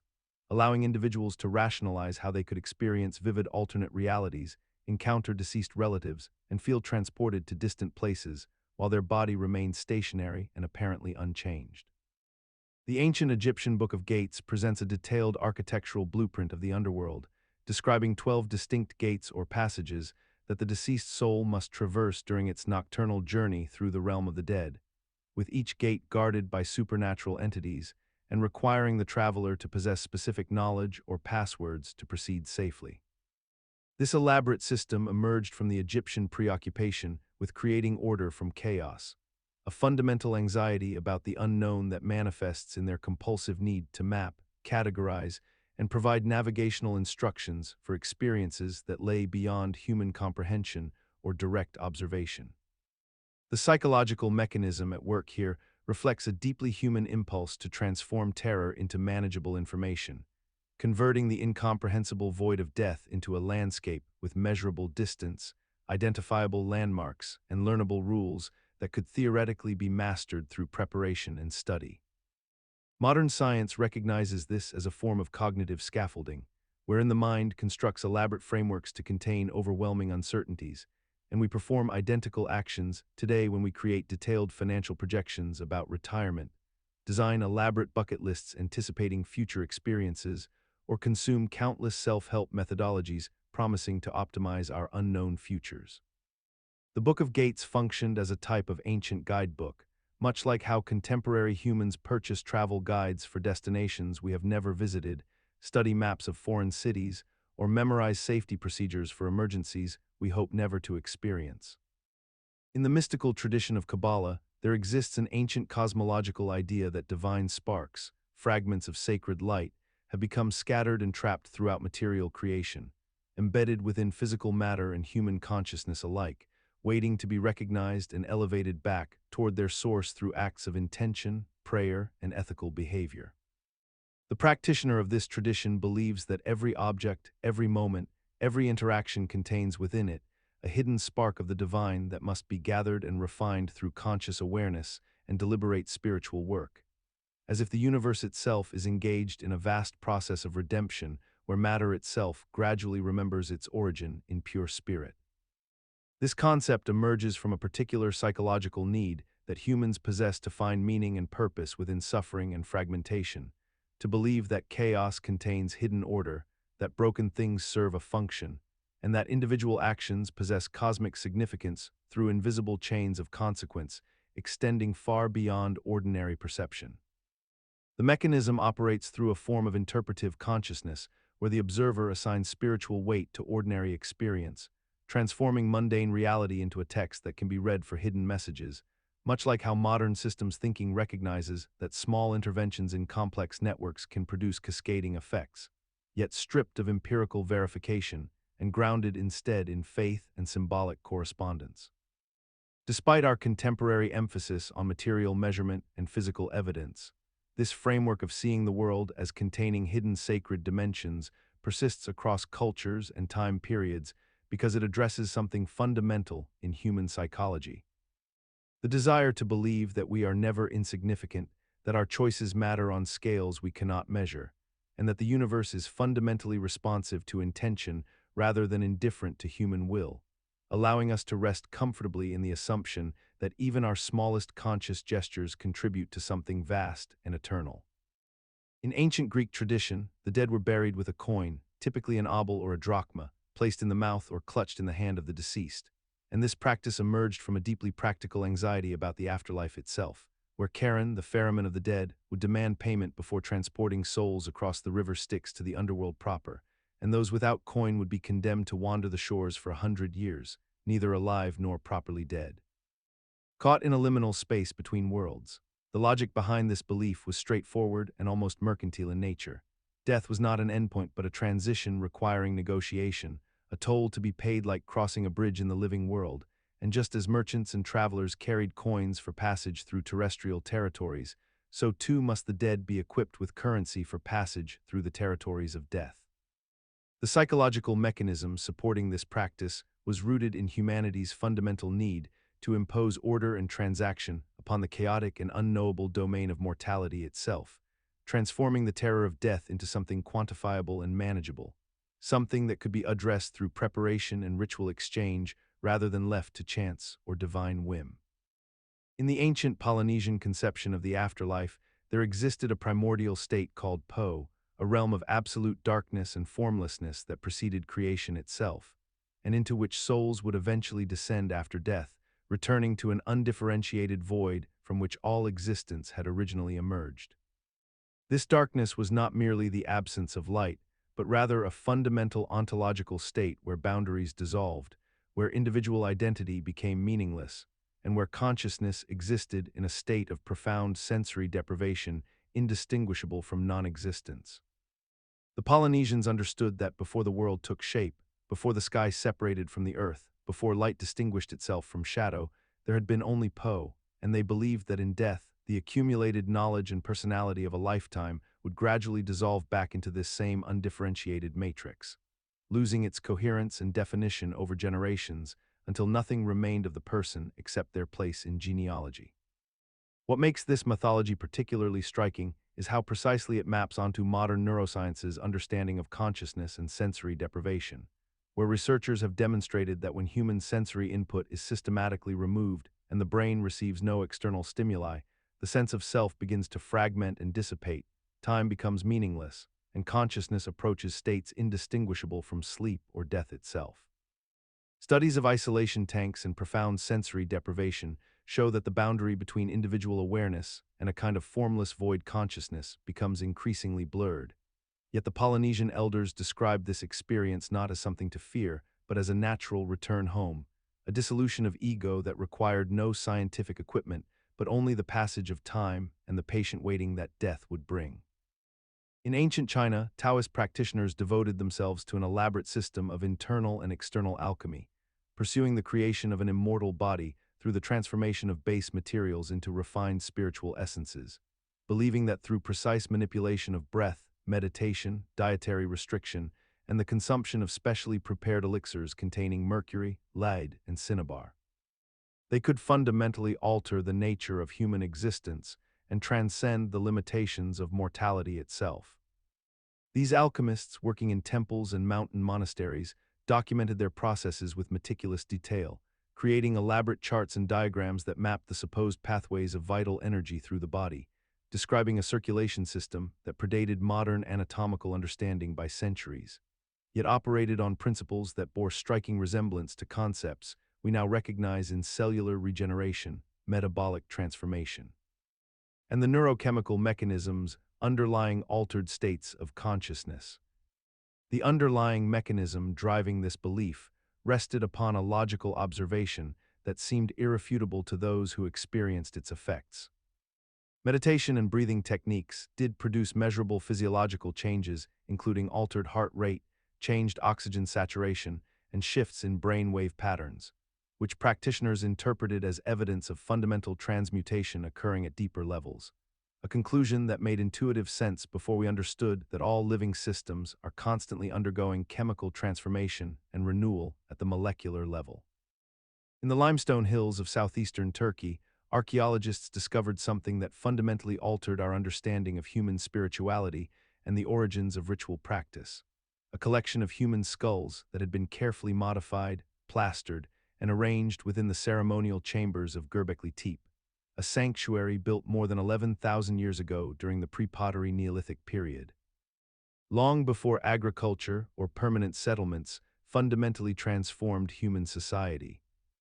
These skulls, some bearing evidence of intentional modification with features resculpted in lime plaster and painted with ochre pigments, suggest that ancient peoples engaged in ancestor veneration practices of remarkable sophistication, treating the remains of their deceased with an intentionality that implies a complex belief system concerning the persistence of individual identity beyond biological death. The skulls were not simply stored in darkness, but rather displayed and potentially consulted during communal gatherings, suggesting that these early humans believed the deceased maintained some form of presence or agency that warranted ongoing interaction and remembrance. Modern psychology and neuroscience now understand that the human brain, confronted with mortality and loss, naturally seeks continuity and meaning by creating rituals that transform grief into purposeful action. Yet the remarkable parallel between this Neolithic practice and contemporary practices such as ancestor altars, grave tending, and the display of cremated remains in homes reveals something profound about the human condition that transcends thousands of years of scientific advancement and materialist philosophy. In the year 1974, Chinese farmers digging a well near the ancient city of Xi'an stumbled upon fragments of terracotta pottery that would eventually reveal one of humanity's most elaborate monuments to the afterlife. a subterranean army of over 8,000 life-sized clay soldiers created during the reign of Emperor Qin Shi Huang more than 2 millennia ago. The emperor, obsessed with his own immortality and convinced that he would need an entire military force to protect him in the afterlife, commissioned these sculptures as stand-ins for real soldiers, crafted with such meticulous detail that each warrior possesses distinct facial features, hairstyles, and expressions as though they were genuine people frozen in clay. The terracotta army stood guard in vast underground chambers, arranged in formation with infantry, cavalry, and chariots, alongside clay horses of remarkable anatomical accuracy, all positioned to defend the emperor's tomb and assist him in whatever celestial conflicts he might encounter beyond death. This monumental undertaking reveals the profound psychological mechanism at work within the ancient mind. The belief that representation equals presence, that a clay facsimile could somehow serve as a substitute for the real thing, that through craftsmanship and intention, one could effectively duplicate not just objects, but also their functional purpose and spiritual essence. The emperor's subjects had created a permanent, tangible expression of his authority and fears, channeling resources and artistic skill toward a singular obsession with control that would extend eternally into realms beyond comprehension. Consider the ancient Epicurean philosopher who taught that death should inspire no fear, that the wise person achieves tranquility by accepting mortality as simply the cessation of sensation and awareness, a state in which no suffering can exist because no consciousness remains to experience it. This perspective, originating from Epicurus himself in ancient Greece around 300 years before the Common Era, proposed that once death arrives, we return to a state of absolute nothing, and therefore death itself cannot harm us because we will not be present to perceive any harm occurring. The mechanism underlying this philosophical position rests upon a peculiar but elegant logical symmetry. We do not suffer from the billions of years that passed before our birth, when we did not exist, and by this same reasoning, we should not suffer from the endless years that will pass after our death when we again will not exist. The pre-birth non-existence and post-death non-existence are, in the Epicurean framework, fundamentally identical states, both equally incapable of producing suffering or deprivation. Yet modern neuroscience and psychology reveal something fascinating happening beneath this rational argument. Our brains are wired by millions of years of evolutionary pressure to fear death, not because death itself causes pain, but because the anticipatory process, the existential awareness of our inevitable mortality, triggers the same neurochemical responses as actual physical threat. We have evolved to maintain a powerful cognitive dissonance, accepting Epicurean logic intellectually while simultaneously experiencing visceral dread that persists regardless of our philosophical understanding. This contradiction endures because our emotional and rational minds operate through different systems, one ancient and instinctive, the other recently developed and abstractly sophisticated, and they rarely communicate efficiently enough to fully resolve their opposing positions about mortality's meaning. In Yoruba cosmology, the concept of Orun represents the spirit realm, a dimensionless space where ancestral consciousness persists after the physical body has ceased to function, and the Orun return describes the soul's journey back to this ethereal homeland after death, where it is believed to reunite with previous generations and exist in a state of perpetual awareness and continued influence over the living world. The Yoruba understanding posits that death is not an ending, but rather a transition, a crossing from the visible realm of I into the invisible realm of Orun, where time operates differently, where ancestors maintain agency and interest in their descendants' affairs, and where the boundary between past and present becomes remarkably permeable and functionally irrelevant. This belief emerged from observable patterns in human experience that remain puzzling even to modern consciousness. The persistence of memory after a person dies, the way living people report sensing the presence of deceased loved ones, the uncanny accuracy of inherited traits and behavioral patterns that skip generations, and the profound psychological impact that honoring or neglecting the memory of the dead has on family systems and individual well-being. Modern neuroscience has begun illuminating mechanisms that might explain why this myth resonates so deeply, and why it describes something real about human cognition and social bonding, revealing that our brains continue processing and integrating memories of deceased people throughout our lives, that mirror neurons fire when we think of someone else's actions or emotions. And that collective family narratives actually shape neural pathways in subsequent generations through epigenetic processes and learned behavioral patterns. What the Yoruba called communion with Orun through ritual, offerings, and ancestral invocation appears to mirror what contemporary psychology recognizes as the integration of internalized representations of the deceased into our ongoing decision-making processes and moral frameworks, where we quite literally carry the presence of the dead within our neural architecture. Deep within the forests and tundra regions of Siberia, among the indigenous peoples of the Saka, Buryat, and Evenki cultures, shamans have practiced for millennia a ritual journey known as the descent, wherein the practitioner enters a profound trance state and claims to travel downward through multiple underworlds, encountering spirits, ancestors, and supernatural entities that exist in layers beneath the physical realm. During these descents, which can last for hours and are often accompanied by rhythmic drumming, chanting, and the consumption of psychoactive substances, the shaman describes navigating through darkness, crossing rivers of the dead, facing guardians and demons, and ultimately reaching the lowest realm where the souls of the deceased reside or where illness originates. The shaman then returns with knowledge, healing power, or messages from these otherworldly dimensions, claiming to have retrieved lost souls, negotiated with spirits, or gained wisdom that addresses the community's suffering. This practice emerges from a neurological mechanism wherein sustained rhythmic stimulation, combined with focused intention and cultural expectation, induces altered states of consciousness that the human brain interprets as genuine travel through real spaces, a phenomenon that modern neuroscience recognizes in the formation of vivid hallucinations and the dissolution of the boundary between internal mental imagery and perceived external reality.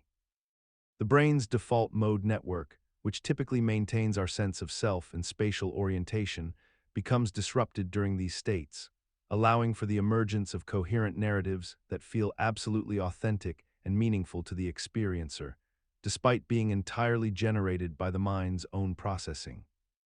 In the ancient Indian philosophical tradition preserved within the Upanishads, there exists a contemplative practice known as neti neti, which translates literally as not this,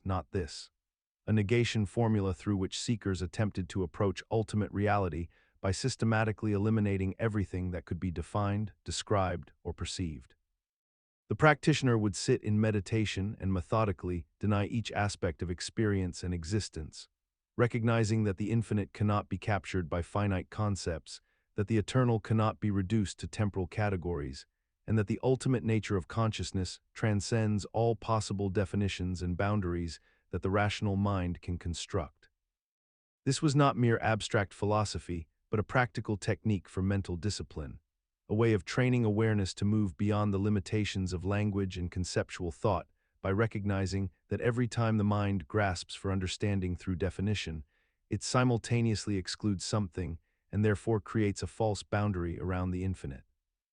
What makes this process psychologically compelling is that the human mind naturally seeks closure and definition. It desires to categorize, label, and comprehend experience through language and logic, yet the Upanishadic teachers recognized that this very process of defining necessarily distorts and limits what is being defined. By consciously negating each attempted definition, the practitioner creates a paradoxical state where the mind becomes increasingly aware of its own limitations, where understanding emerges not through accumulation of knowledge, but through the dissolution of false certainty. This mechanism mirrors modern neuroscience's recognition that the brain's default mode involves constant pattern completion and predictive processing, and that breakthrough insights often occur when these habitual neural patterns are temporarily suspended or disrupted. The ancient Egyptians developed an extraordinarily sophisticated system of preserving human bodies through the process of mummification, a practice that emerged approximately 5,000 years ago and persisted for over 3 millennia as a fundamental cornerstone of their religious and cultural beliefs. The process itself was remarkably detailed and methodical, involving the careful removal of internal organs through precise incisions, the treatment of the body with natron salt, which acted as a powerful desiccating agent to extract moisture and prevent decomposition, the wrapping of the preserved remains in linen strips infused with protective oils and resins, and finally the placement of the mummified body within nested coffins decorated with hieroglyphic inscriptions and sacred symbols intended to guide and protect the deceased in the afterlife.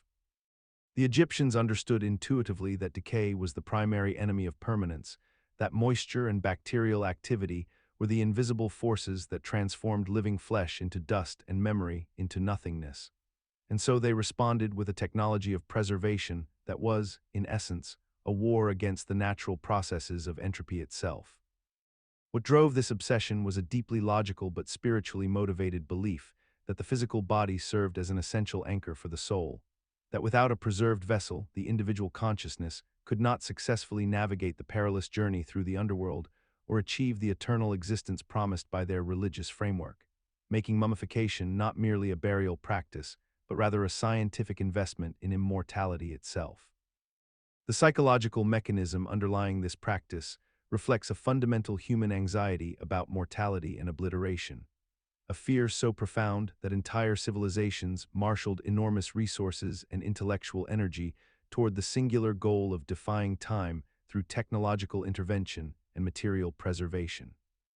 High in the mountainous regions of the Andes, where thin air and freezing temperatures preserve the dead in ways that seemed almost miraculous to the ancient peoples of Peru and Bolivia, the Andean cultures developed an elaborate belief system centered around mummified ancestors called Malqui, a Quechua word meaning both ancestor and wooden idol, reflecting the way these preserved bodies became more than human remains, but rather persistent presences in the living community.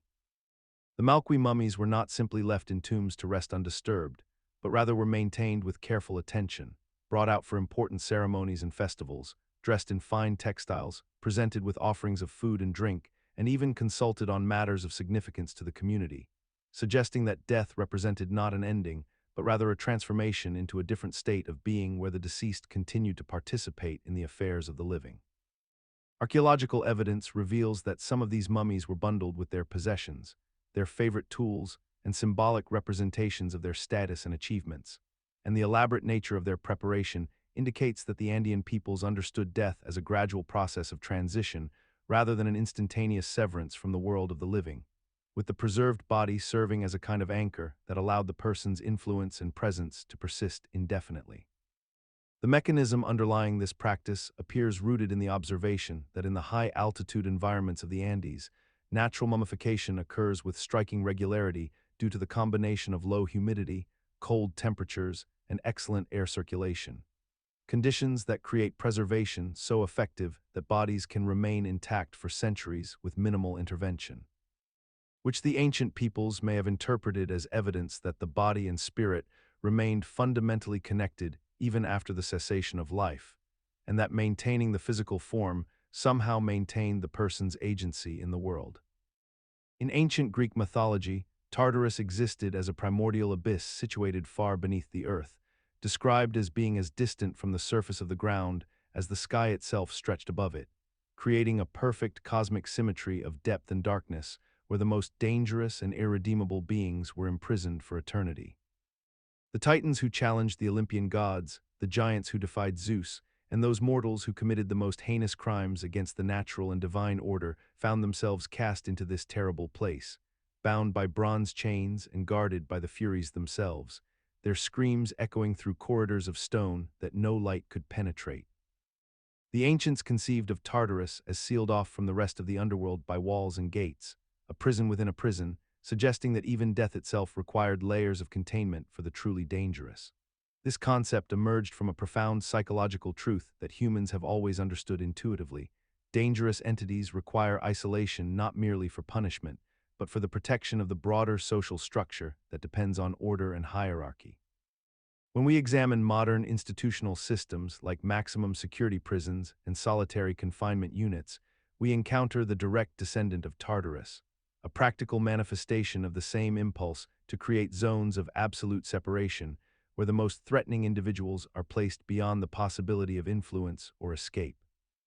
We have replicated the mythological design with concrete and steel rather than cosmic stone, yet the fundamental architecture remains unchanged, and we continue to believe that some human beings require permanent removal from society, that rehabilitation is impossible for the irredeemable. Between the 8th and 11th centuries, the Norse people developed one of history's most elaborate and resource-intensive funeral practices, placing their deceased into longships, surrounding them with treasures, weapons, and provisions before setting the vessel ablaze or burying it beneath earthen mounds.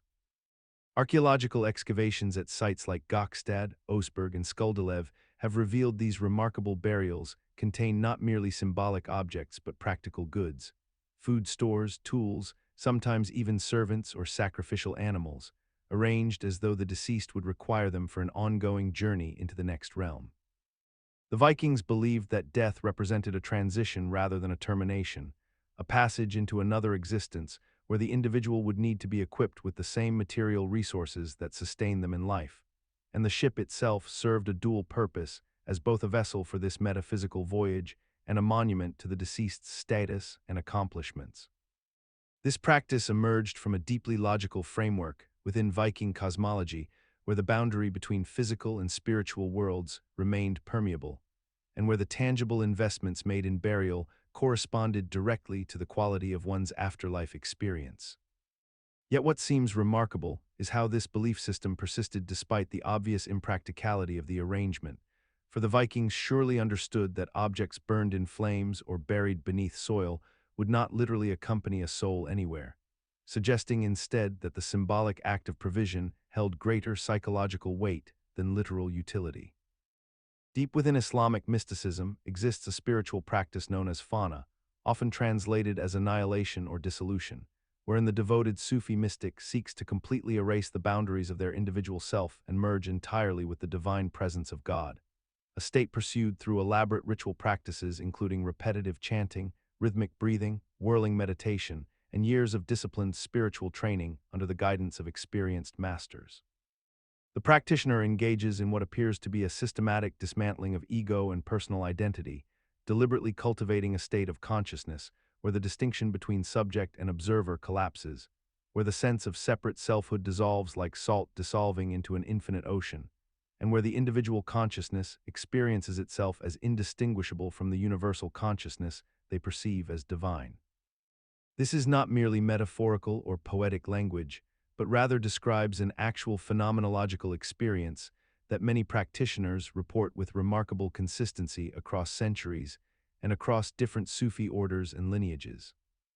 The mechanism underlying this experience involves the brain's default mode network, which normally maintains our sense of continuous self-identity and autobiographical narrative, being temporarily suppressed or fundamentally reorganized through sustained meditative practice, allowing for the emergence of what neuroscientists might describe as non-dual awareness or ego dissolution,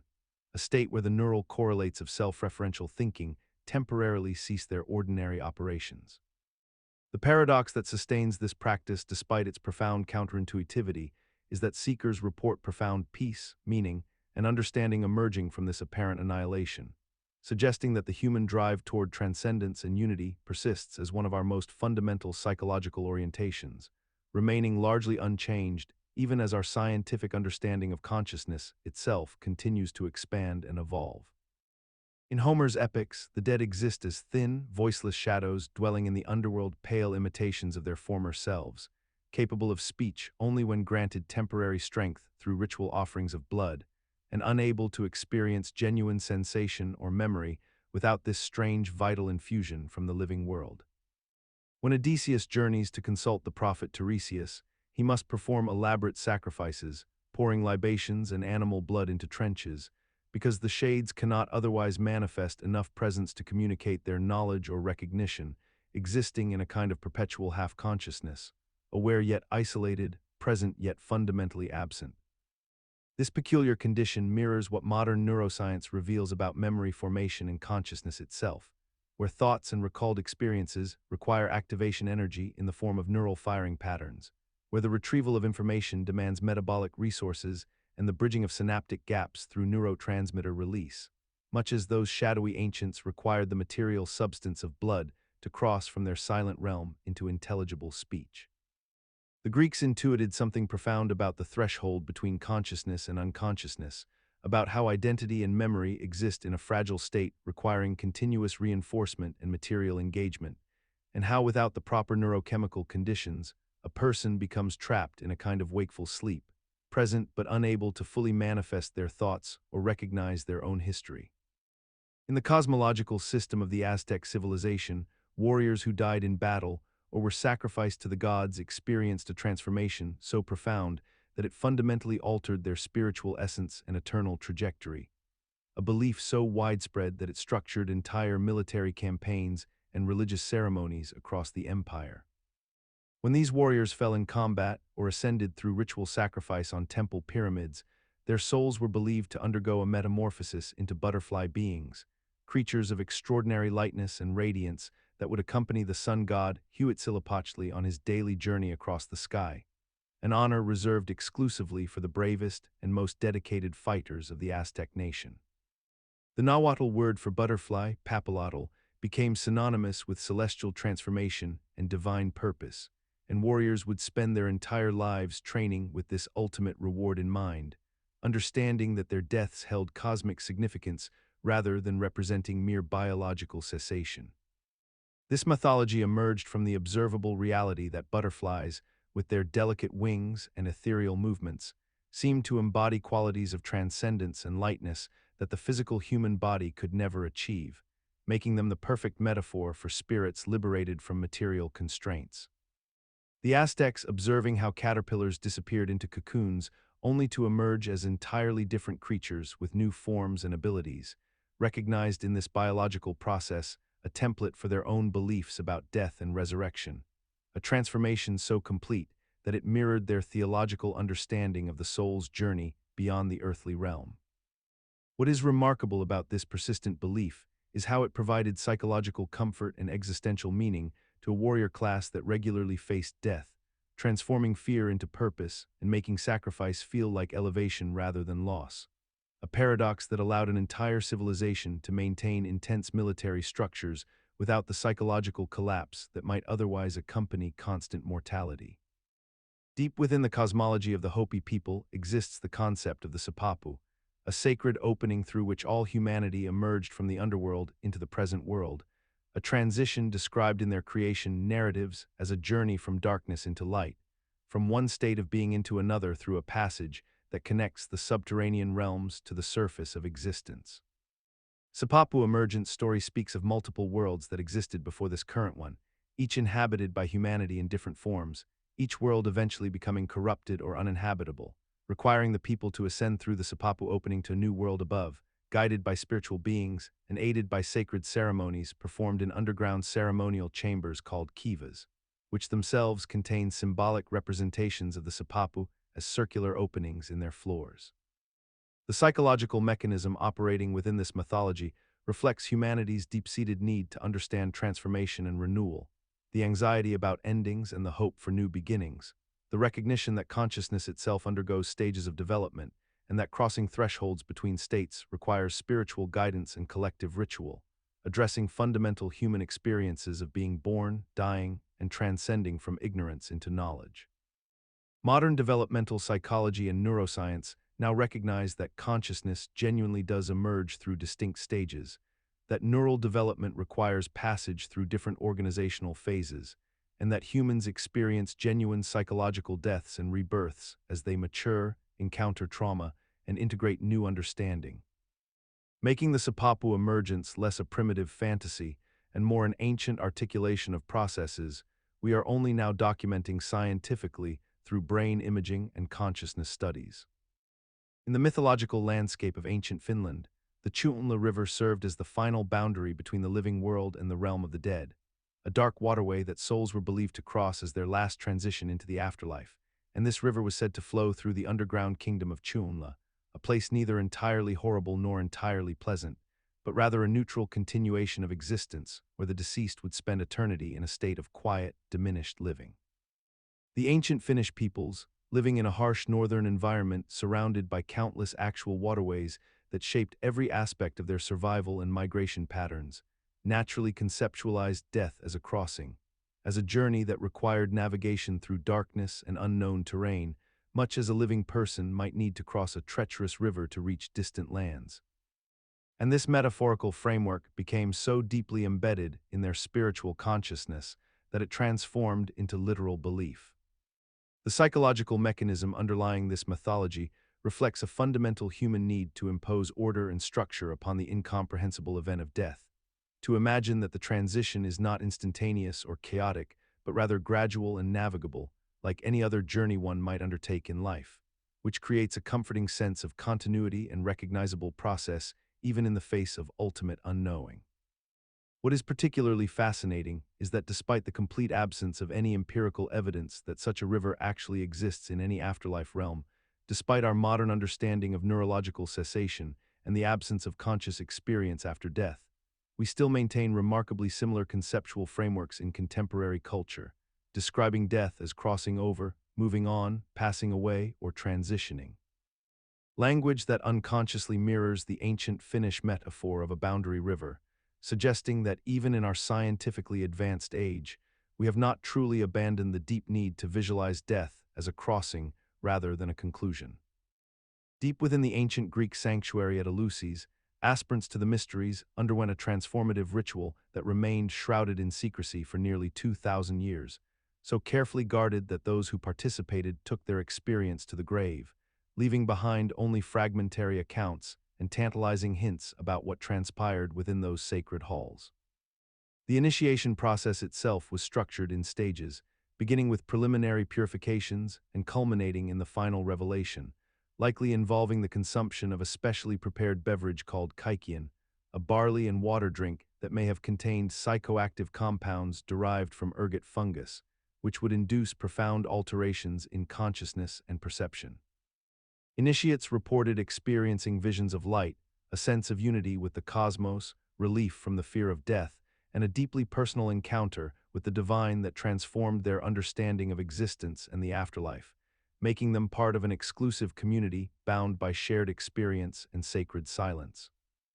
The psychological mechanism underlying these experiences involves the power of anticipation, ritual framing, and neurochemical changes in the brain that occur both naturally through heightened emotional states and potentially through the ingestion of the ritual beverage, creating a state of profound openness where ordinary consciousness gives way to extraordinary perception and meaning-making. The brain, when exposed to intense sensory experiences within a context of deep expectation and sacred purpose, generates powerful feelings of transcendence and ego dissolution, allowing participants to access altered states of consciousness that feel genuinely revelatory and spiritually significant. In the mystery religions of ancient Mithraism, which flourished throughout the Roman Empire during the first centuries of the Common Era, initiates progressed through 7 distinct degrees of initiation, each corresponding to a planetary sphere and represented by a symbolic ladder or staircase that stretched from the earthly realm toward the celestial heights where divine knowledge and eternal salvation awaited those worthy enough to ascend. The initiates would physically move through temple chambers, each one decorated with planetary symbols and presided over by priests wearing masks of deities and cosmic entities. And as they climbed these ritual staircases, they visualized themselves ascending through the 7 heavens, shedding material attachments and purifying their souls with each step upward, eventually transcending the physical world entirely to merge with Mithra, the divine mediator between cosmic order and chaos. Modern neuroscience reveals that the human brain processes hierarchical spatial movement as a metaphor for abstract progression and achievement, meaning that when ancient Mithraists physically climbed these staircases, while in states of heightened emotional and spiritual anticipation, their neural pathways were simultaneously encoding both the physical sensation of vertical movement and the abstract concept of spiritual elevation, creating a powerful multisensory binding that made the ritual experience feel profoundly real and transformative. The ladder itself became a mnemonic device that organized cosmic knowledge into memorable layers, allowing initiates to internalize complex theological concepts about planetary influences, divine emanations, and the structure of the universe through the simple act of placing one foot before another while their minds engaged in deep contemplation. In the Neolithic settlement of Çatalhöyük in Anatolia, dating back nearly 9,000 years, the ancient inhabitants practiced a burial custom that seems peculiar to modern sensibilities, yet reveals profound truths about how humans conceptualize the boundary between life and death.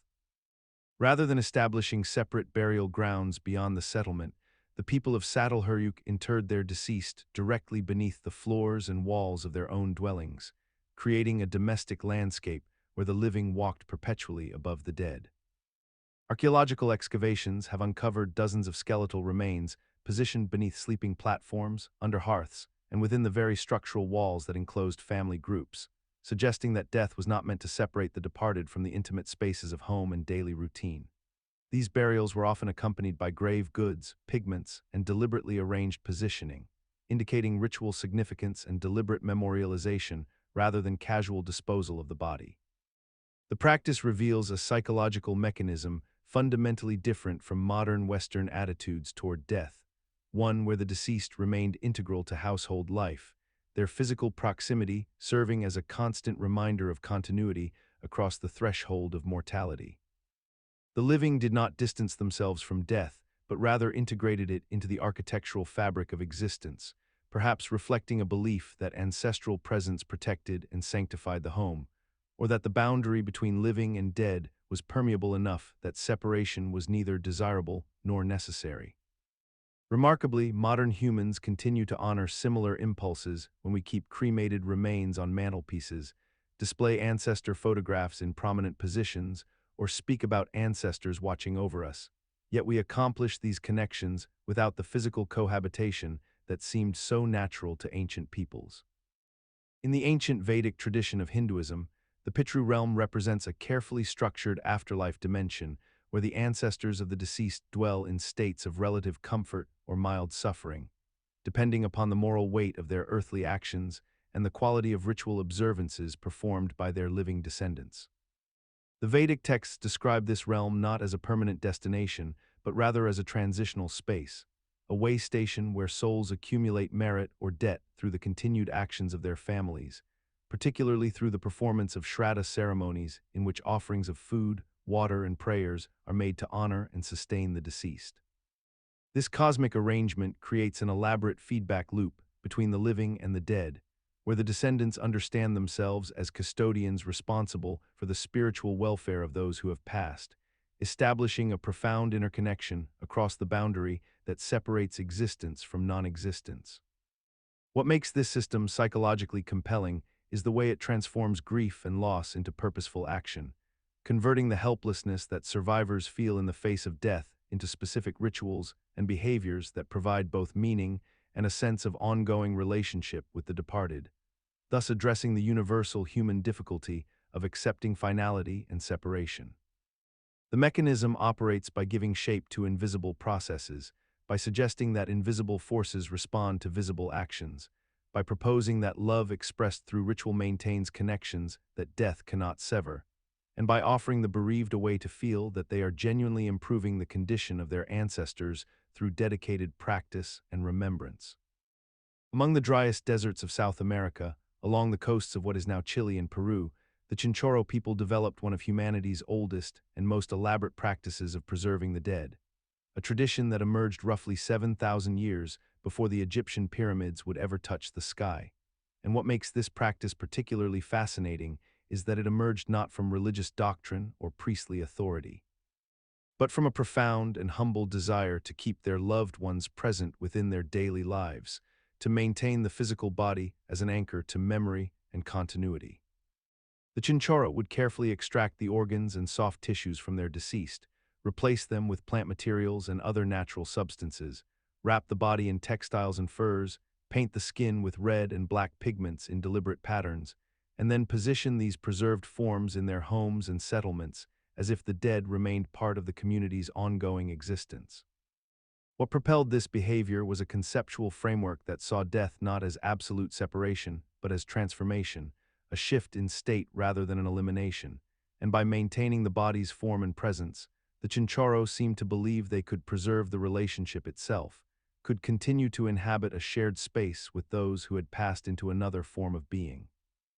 Yet what emerges from studying this practice is how deeply it aligns with modern scientific understandings of grief, memory, and the psychological necessity of closure. For contemporary neuroscience reveals that our brains process loss through physical space and environmental cues, that the continued presence of objects and places associated with the deceased helps regulate our emotional responses and facilitates what psychologists call meaning-making.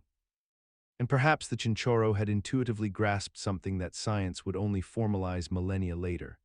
that the physical body serves as a crucial bridge between the living and their internal experience of those who are gone, that absence itself can become unbearable without some tangible anchor to reality. In the ancient belief systems of Slavic peoples stretching across Eastern Europe, there existed a conception of the afterlife known as Nav, a realm that operated according to principles fundamentally different from the living world, yet strangely mirrored its structure in inverse form. The Nav was understood as a place where the deceased inhabited a mirror image of earthly existence, where water flowed upward, where seasons ran in reverse, where social hierarchies persisted but inverted, and where time itself moved in the opposite direction from the world of the living. The Slavic peoples, observing the natural phenomena around them, the way bodies decomposed into the earth, the manner in which consciousness seemed to vanish at death, the inexplicable persistence of memory in dreams and visions, constructed a narrative framework that attempted to reconcile the discontinuity of death with the continuity they felt in their spiritual intuitions. This inversion principle served a profound psychological function, allowing the living to conceptualize death not as an absolute erasure, but as a transformation into an alternate dimensional space, where the departed could theoretically still interact with and influence the living world through rituals, offerings, and remembrance. The mechanism underlying this belief operated on a fundamental human principle of symmetry and balance, the notion that opposing forces must exist in equilibrium, that for every action there must be an equal and opposite reaction, and that reality itself must contain hidden layers structured inversely to our observable experience. In ancient Greek mythology, the river Styx represented an absolute boundary between the living world and the realm of the dead, a crossing point so definitive that once traversed, return became impossible. The mythological understanding held that Charon the ferryman would transport souls across these waters only if they possessed proper payment and burial rites, creating a fundamental threshold that separated existence from non-existence in the minds of those who believed. This ancient concept of a boundary water emerges from a deeply human observation about the natural world, that bodies of water genuinely do function as barriers in our lived experience.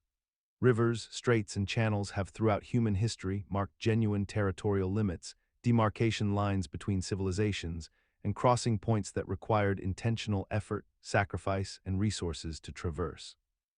The ancient Greeks lived in a maritime culture where water crossings were often perilous, expensive, and consequential, making the metaphor of an uncrossable river both psychologically resonant and practically grounded in everyday reality.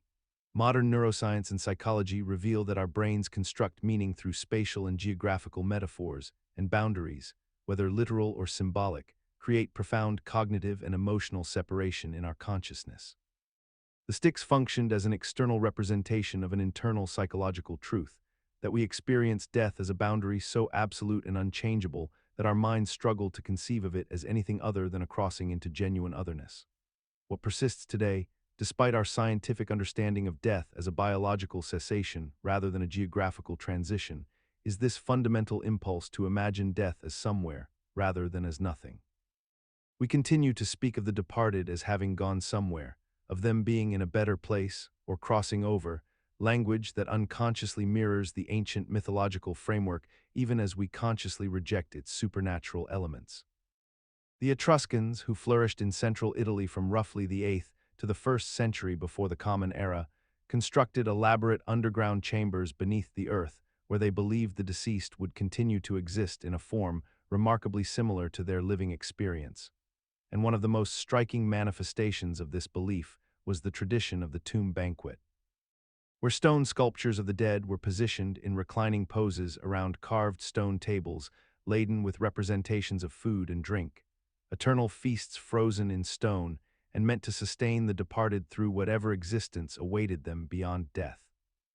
Archaeological evidence reveals that these tomb chambers, called tumuli, were designed as complete replicas of Etruscan homes, with kitchen areas, sleeping chambers, and dining rooms all meticulously carved into the living rock, suggesting a profound conviction that the afterlife would be indistinguishable from earthly domestic life, requiring the same nourishment, comfort, and social rituals that defined existence among the living. The mechanism underlying this practice reveals something fundamental about human psychology. The human mind struggles to conceive of genuine non-existence, and instead projects familiar patterns onto the unknown, creating afterlife landscapes that mirror our own experiences so completely that we cannot imagine ourselves in any state other than the one we currently inhabit. And for the Etruscans, the idea that death meant an end to feasting and social gathering was so psychologically unpalatable that they essentially denied death's transformative power by insisting that life, in all its essential features, would simply continue indefinitely.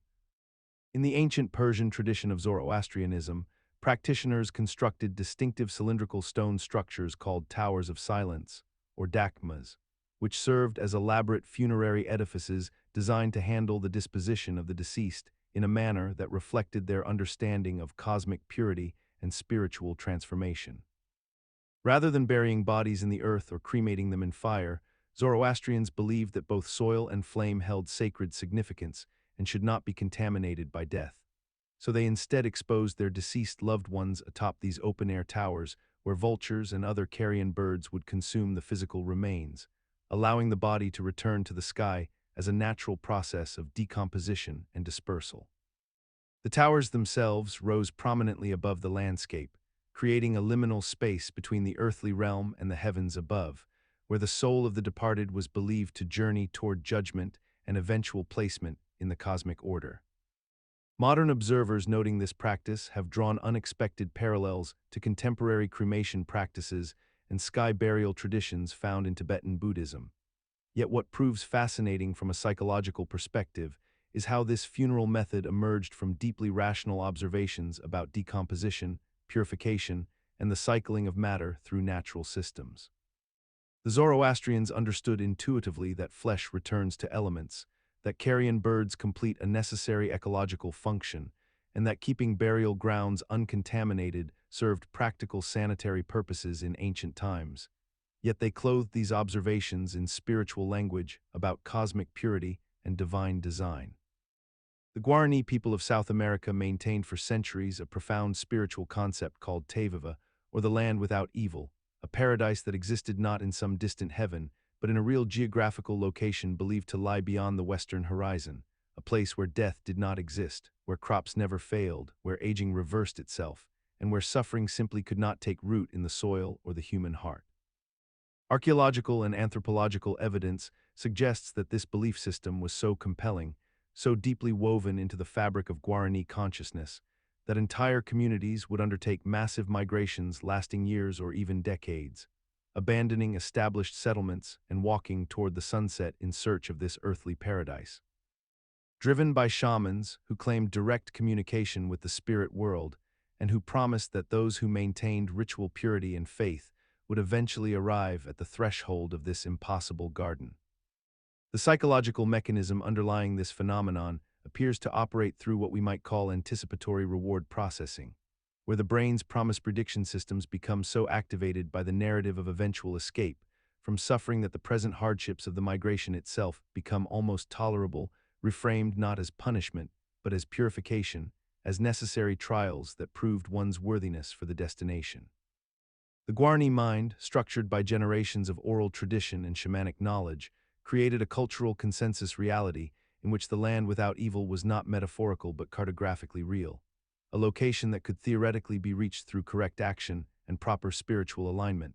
much the way our modern minds accept that distant exoplanets or subatomic particles exist even though we cannot directly perceive them.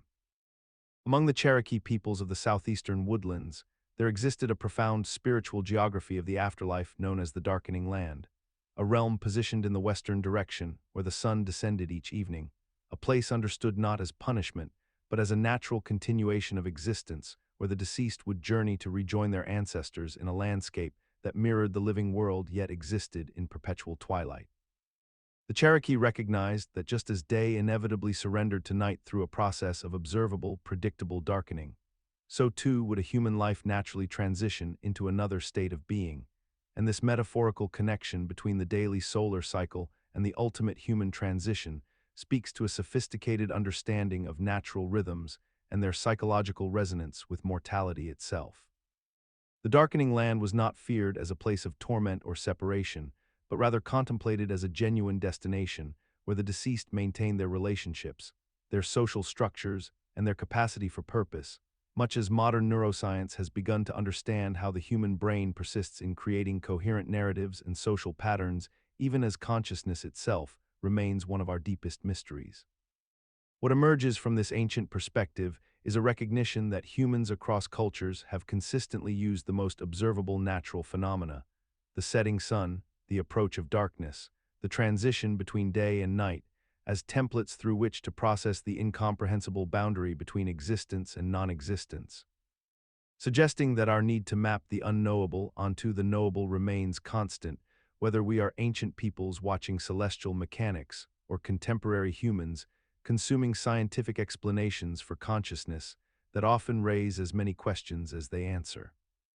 In ancient Egypt, beginning around the Middle Kingdom period and continuing through subsequent dynasties, wealthy individuals commissioned the creation of small figurines known as shaptis or shawapti figures, which were then placed within their tombs alongside their mummified remains and other burial goods. These miniature statues, typically ranging from just a few inches to occasionally reaching a foot or more in height, were crafted from limestone, faience, wood, or stone, and they were inscribed with the names of the deceased and often featured depictions of the figures holding farming implements such as hoes and carrying baskets. The fundamental belief underlying this practice stemmed from a deeply held conviction that the Egyptian afterlife, far from being a realm of pure spiritual existence, would actually require the same physical labors and obligations that characterized earthly life, including agricultural work, taxation, and service to divine and royal authority. Rather than face these endless obligations themselves in the afterlife, the wealthy and noble would ensure that dozens, sometimes hundreds, of these Shapti servants were buried with them to perform all necessary work on their behalf, essentially creating a magical substitute workforce that would toil eternally while the deceased's soul enjoyed a peaceful existence. This represents a fascinating intersection between practical anxiety about the unknown and a logical extension of worldly hierarchies into an imagined spiritual realm. For the Egyptians were projecting their understanding of labor, class systems, and delegation onto their conception of the afterlife itself. What makes this practice particularly striking in its parallels to modern consciousness is how it reflects an enduring human tendency to solve existential problems through technological or material means, whether that involves tiny magical statues or modern attempts to preserve consciousness through cryogenics and digital immortality, and how we continue to normalize the notion that we might avoid uncomfortable futures through innovation and substitution rather than acceptance. Among the indigenous Sami peoples of northern Scandinavia, there existed a profound metaphysical framework in which the afterlife realm, known as Savo, functioned as a perfect mirror or inverse duplicate of the living world, where the deceased continued their existence in circumstances that precisely reflected their earthly lives, but in reverse or transformed states. The Sami understood Savo not as a distant heaven or punitive underworld, but rather as an adjacent dimension existing simultaneously alongside the material realm, accessible through water, mountains, and the liminal spaces where the physical world seemed to thin or blur at its edges. Within this mirrored realm, the dead maintained their social structures, their families, their occupations, and daily activities, yet everything existed in a state of perfect reflection, as though one were looking at the world through still water or polished glass, where left became right and the familiar became uncanny through subtle inversion. The living could maintain contact with those in Savo through ritual, through the proper treatment of bones and grave goods, and through the careful observation of taboos that prevented the boundaries between worlds from becoming dangerously permeable or chaotic. This belief system reflected a sophisticated understanding of symmetry and parallel processes, concepts that modern physics would later formalize through ideas of mirror universes, quantum superposition, and the notion that reality might exist in multiple simultaneous states that we cannot directly perceive, but whose effects we can measure indirectly. Among the Lakota peoples of the Great Plains, the concept of the spirit road represents a luminous path that departed souls traverse after death, ascending through the night sky in the direction of the Milky Way, which itself became understood as the visible manifestation of this celestial highway connecting the living world to the realm of ancestors and spiritual communion. The Lakota observed that this gleaming river of stars maintained a consistent position in the heavens, a reliable marker that never wavered or diminished, and they constructed their understanding of the afterlife around this astronomical phenomenon, believing that the spirits of the deceased followed this eternal roadway toward a place of reunion with those who had passed before them, gradually ascending higher into realms of greater spiritual significance and peace. This vision emerged from the fundamental human need to locate death within a comprehensible geography rather than treating it as a sudden disappearance into absolute nothingness. And the Milky Way provided the perfect visual metaphor for this journey because it literally appears as a continuous path stretching across the darkness, a silvered road visible even to the naked eye on clear nights, offering concrete proof that the heavens contain structure and intentional design. The psychological mechanism at work here involves what we might call observational mythology, wherein people recognize genuine astronomical features and weave narratives around them that transform physical phenomena into spiritual architecture, creating symbolic systems that ease the terror of mortality by suggesting that death is not an ending but a relocation, a journey one undertakes along recognizable routes toward reunion rather than dissolution. In ancient Mesopotamia, particularly among the Babylonians and Assyrians, there existed a profound anxiety about the fate of the dead that manifested in an elaborate system of funerary offerings and daily sustenance rituals performed long after a person's burial. The Babylonians believed that the spirit of the deceased, known as an Etemu, continued to exist in a shadowy underworld realm called Urkala, and that this spirit experienced genuine hunger, thirst, and suffering if it was not properly maintained by the living through regular food and drink offerings. Family members would bring bread, beer, water, and meat to the tomb, or leave these provisions within burial chambers, and in some cases, they would continue these feeding practices for years or even generations, treating the deceased as though they maintained actual metabolic needs despite their physical death.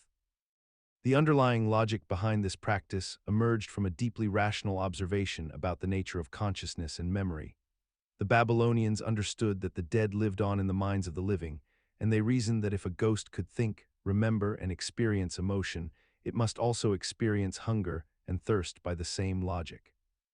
This represented an early attempt to solve the philosophical problem of personal continuity and the nature of consciousness itself, essentially proposing that whatever constituted a person's identity could persist independently of the body. The psychological mechanism driving these practices stemmed from the human need to maintain relationship continuity even after death, transforming grief into purposeful action that gave survivors a tangible way to care for their loved ones.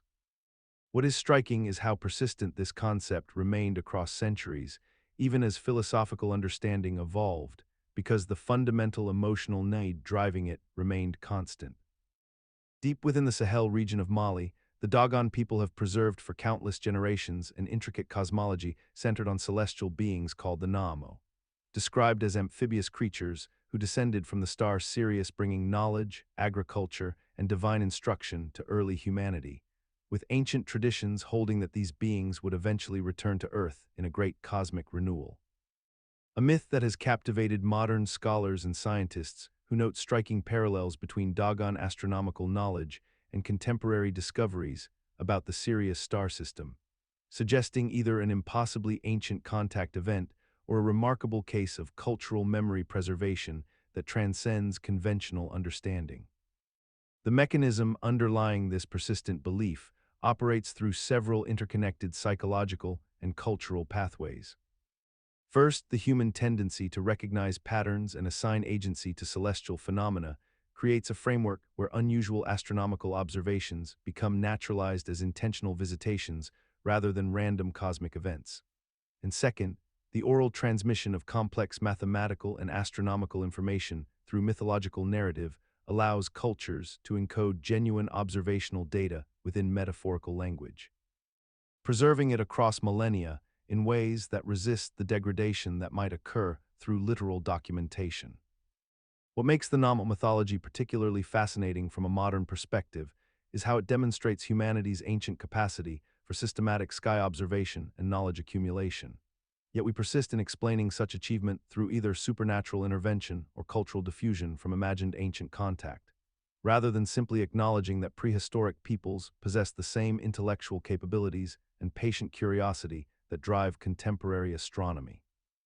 allowing us to study distant stars without invoking extraterrestrial teachers.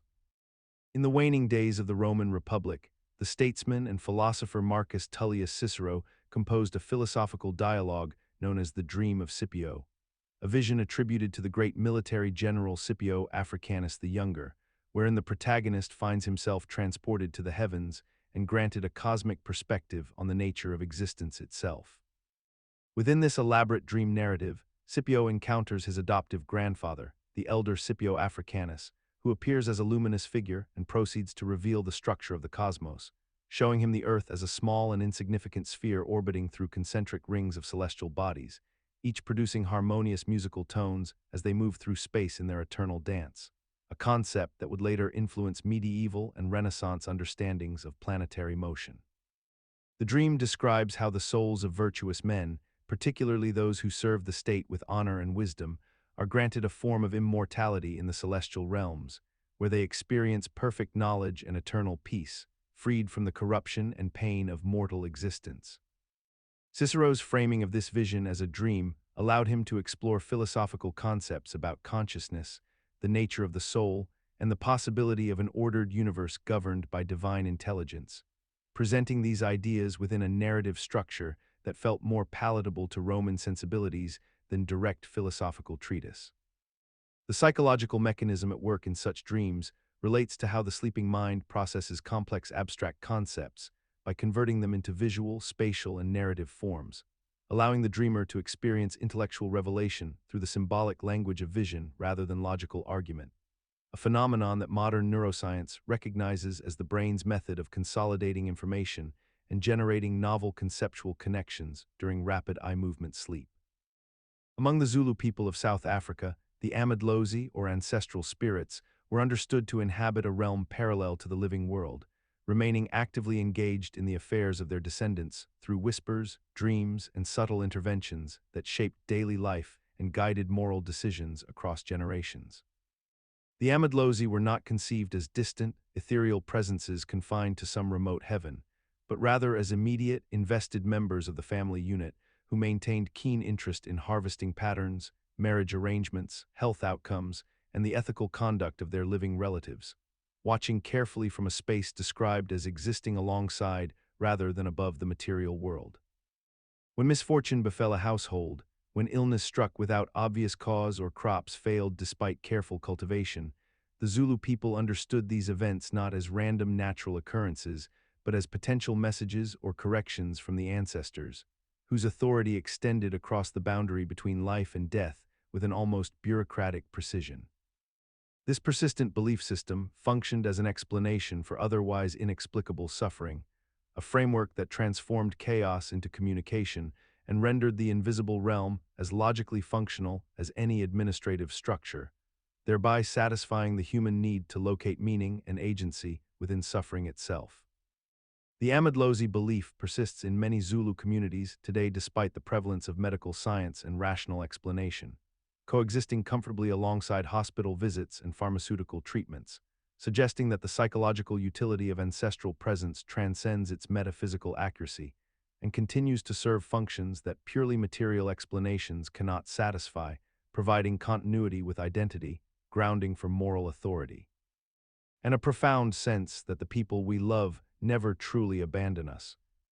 In the ancient Greek poet Hesiod's account of human history, there existed a primordial age when humanity lived in a state of effortless abundance and perpetual peace, a time when the earth spontaneously yielded its fruits without labor, when disease and suffering were unknown, and when mortality itself seemed almost incidental rather than inevitable. This golden race, as Hesiod described it in his Theogony and Works and Days, lived under the reign of Kronos in a paradise so complete that they experienced neither conflict nor despair, aging gracefully into a kind of gentle sleep rather than confronting the violent struggle against death that characterizes our modern existence. The psychological mechanism underlying this mythological construct reflects a deeply human tendency to project our current suffering backward onto a mythical past, creating a narrative framework in which our present struggles represent a declension from some prior state of wholeness rather than a progression forward. This tendency emerges from the profound cognitive dissonance we experience when confronted with the harsh realities of existence: pain, inequality, mortality, and the relentless exhaustion of labor. Rather than accepting these as intrinsic to the human condition, we construct elaborate mythologies that suggest they represent a corruption or punishment for some ancestral transgression, a falling away from an original design that was inherently better. Remarkably, despite the complete absence of archaeological or biological evidence supporting such a golden age, this narrative framework persists throughout human civilization across virtually every culture, suggesting that it serves a deeper psychological purpose than mere historical documentation. We continue to tell our children stories of paradise lost, of simpler times, of ancestral wisdom superior to our own,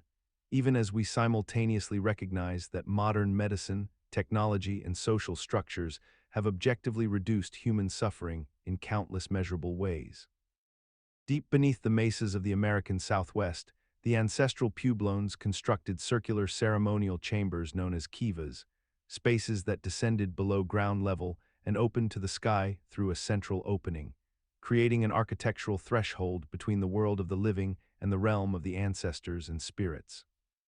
These structures, some dating back over 1,000 years, were engineered with remarkable precision, featuring a hearth at the center for both practical warmth and symbolic fire, a ventilation shaft that drew fresh air into the chamber while simultaneously allowing smoke to rise upward in spiraling columns, and a raised platform where spiritual leaders would conduct ceremonies believed to commune with deceased relatives and supernatural entities. The psychological mechanism underlying the kiva's cultural persistence rests upon the human need to locate the boundary between existence and non-existence in a tangible physical space,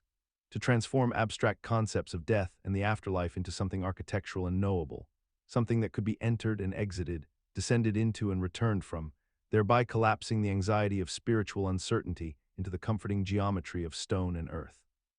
The kiva functioned as a literal and metaphorical pathway, a place where the living could descend as if into death itself and emerge renewed, where the cyclical nature of existence could be enacted through the simple act of going underground and returning to sunlight, mirroring the patterns of agricultural seasons and celestial movements. The ancient Celtic Druids of Iron Age Britain and Gaul held a profound belief that the human soul, rather than perishing upon physical death, simply transferred itself into another living body, cycling endlessly through the cosmos in what they called the transmigration of souls.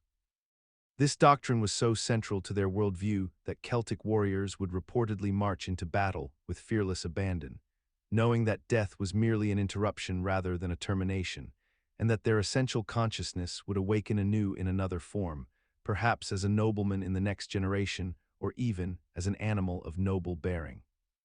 The Druids taught their students for up to 20 years in oral traditions that emphasized this cyclical renewal, suggesting that the soul accumulated wisdom and spiritual refinement with each incarnation, moving progressively toward perfection across multiple lifetimes.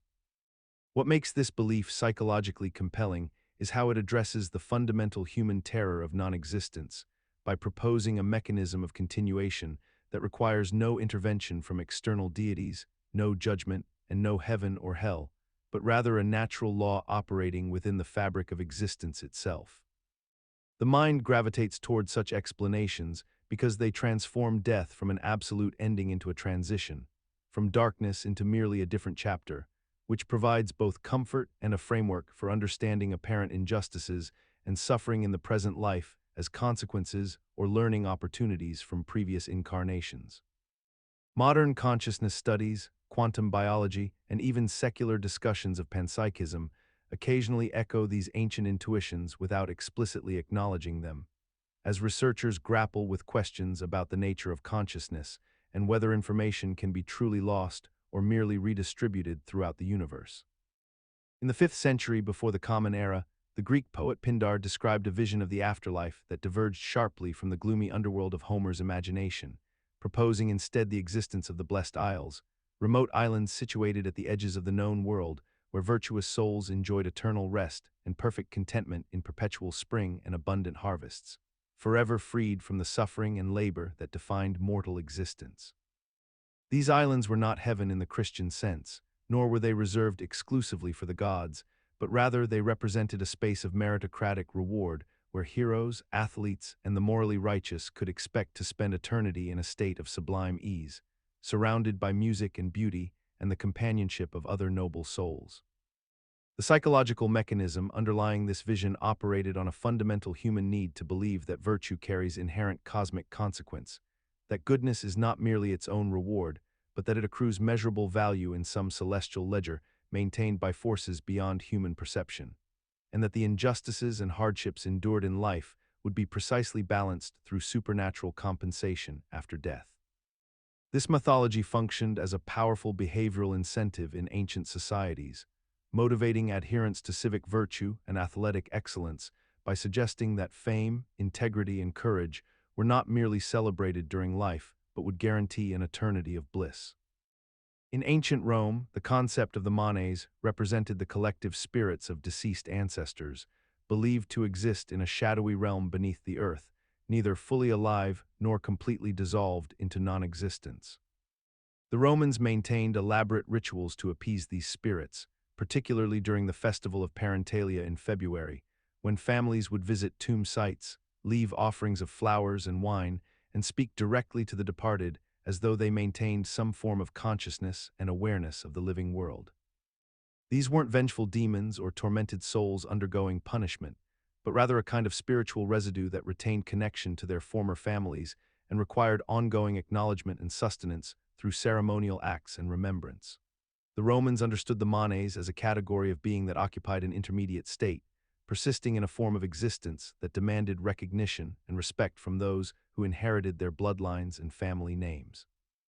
The psychological mechanism underlying this belief system emerges from the natural human struggle with mortality and the profound discomfort of imagining complete obliteration of individual consciousness. By positioning the departed in a realm that existed parallel to the living world, accessible through ritual and remembrance, the Romans created a conceptual framework that allowed them to maintain relationships with the dead while acknowledging that transformation had occurred. This belief provided psychological continuity with ancestry, transforming grief into obligation and maintaining family bonds across the boundary of death itself. The practice served to reinforce social cohesion and family duty while offering mourners a sense of agency and purpose in their loss. What remains remarkable is how contemporary culture continues to echo these ancient impulses despite the absence of any empirical evidence for spiritual persistence or afterlife consciousness. In the ancient forests of Lithuania, Latvia, and Estonia, among the dense woodlands where birch and oak trees grew to tremendous heights, there existed a profound belief that certain trees served as vessels for the souls of the deceased, acting as intermediaries between the living world and the realm of the ancestors. The Baltic peoples, particularly those who maintained animistic traditions before the arrival of Christianity, held the conviction that when a person died, their essential spirit did not simply vanish into an unknowable void, but rather transferred into a living tree, typically one that grew near the family homestead or in a sacred grove designated for ancestral veneration. These trees became known as soul trees, and they were treated with extraordinary reverence and care, their health and vitality believed to directly reflect the well-being and contentment of the ancestor residing within them.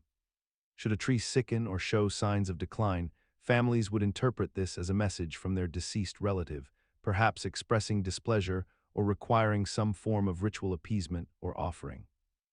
The mechanism underlying this belief rested fundamentally on the observation that trees, like humans, grew from seeds, developed over time through distinct seasons, reproduced, and eventually died, following a trajectory that seemed to echo the human life cycle in miniature.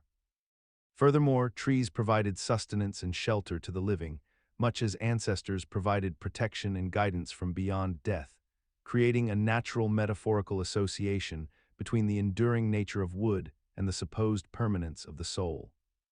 The practice of maintaining soul trees involved regular visits, verbal communication with the tree, the presentation of food offerings and small gifts, and the careful prevention of harm to the plant, all of which reinforced the family's ongoing relationship with their departed loved ones. In Korean traditional belief systems, particularly within shamanic and Buddhist-influenced practices, the concept of Jeosung represents spiritual guides or messengers who arrive at the moment of death to escort souls through the liminal space between the living world and the afterlife. And these guides are understood to manifest in various forms depending on the spiritual state and karma of the deceased individual, sometimes appearing as luminous beings, ancestors, or bodhisattvas who recognize and call out to the departing soul at the precise moment when consciousness begins to separate from the physical body. The Jeosung guides function as psychopomps in the Korean cultural framework, existing to prevent confusion and wandering during what many traditions describe as a profoundly disorienting transition, and they serve to orient the soul toward its appropriate destination based on accumulated moral actions and spiritual development during life. The psychological mechanism underlying this belief operates on several levels. First, it addresses the profound human anxiety about death itself by removing the terror of facing an unknown passage alone, suggesting instead that recognition and guidance await us precisely when we need it most. And second, it provides a comforting narrative framework that transforms death from an ending into a transition facilitated by compassionate intelligence. This belief persists across generations despite the advancement of scientific understanding about death, because it speaks to something deeper than empirical knowledge, touching upon the human need for meaning, continuity, and the sense that consciousness might not simply vanish, but rather transform and move toward something greater. In ancient Canaanite mythology, the god Mo embodied death itself as a consuming force, depicted with a throat so vast and insatiable that it could swallow entire worlds, seasons, and the very essence of life itself, representing the inescapable passage from existence into the void. The Canaanites imagined this divine being as perpetually hungry, eternally drawing breath and swallowing, pulling all things downward into an abyss of nothingness, much like a gravitational force working at cosmic scales. This mythological concept emerged from observable human experience, the way that all living matter eventually enters a state of decomposition and dissolution, returning to the earth, becoming absorbed back into the natural world from which it came. When a Canaanite observed a corpse being returned to soil, or watched a harvested crop decay into the ground to nourish future growth, they witnessed what appeared to be an active consumption, a pulling inward, a drawing down into darkness. The throat became the perfect metaphor because swallowing represents the ultimate point of no return, the moment something crosses from the external world into internal obscurity, never to emerge in its original form. Modern science has revealed something strikingly parallel in the concept of entropy and thermodynamic decay, where all organized systems inevitably move toward disorder and dissolution, as though the universe itself contains an insatiable appetite for spreading chaos uniformly throughout space. Yet despite our scientific understanding of these processes, we still experience the same primal unease our ancestors felt when contemplating death, still imagine it as a hungry thing, still use the language of consumption and swallowing when discussing mortality and the passage of time itself, suggesting that some ancient intuitions about the nature of existence run so deep they persist even after we have named and measured their mechanisms with precision. In ancient temples across Egypt, Greece, and Mesopotamia, supplicants would arrive at sacred sanctuaries seeking divine guidance through their dreams, a practice known as dream incubation that involved elaborate rituals designed to produce meaningful visions during sleep. These seekers would fast, perform purification ceremonies, sleep in designated chambers within temples dedicated to healing deities like Asclepius, and maintain a state of heightened expectation that the god would visit them in their dreams with prophetic messages or remedies for their ailments. The practice was so widespread and culturally significant that thousands of dream incubation temples operated continuously for centuries, with written records describing patients experiencing vivid and seemingly prophetic dreams that provided them with medical diagnoses, spiritual insight, or direction for their lives.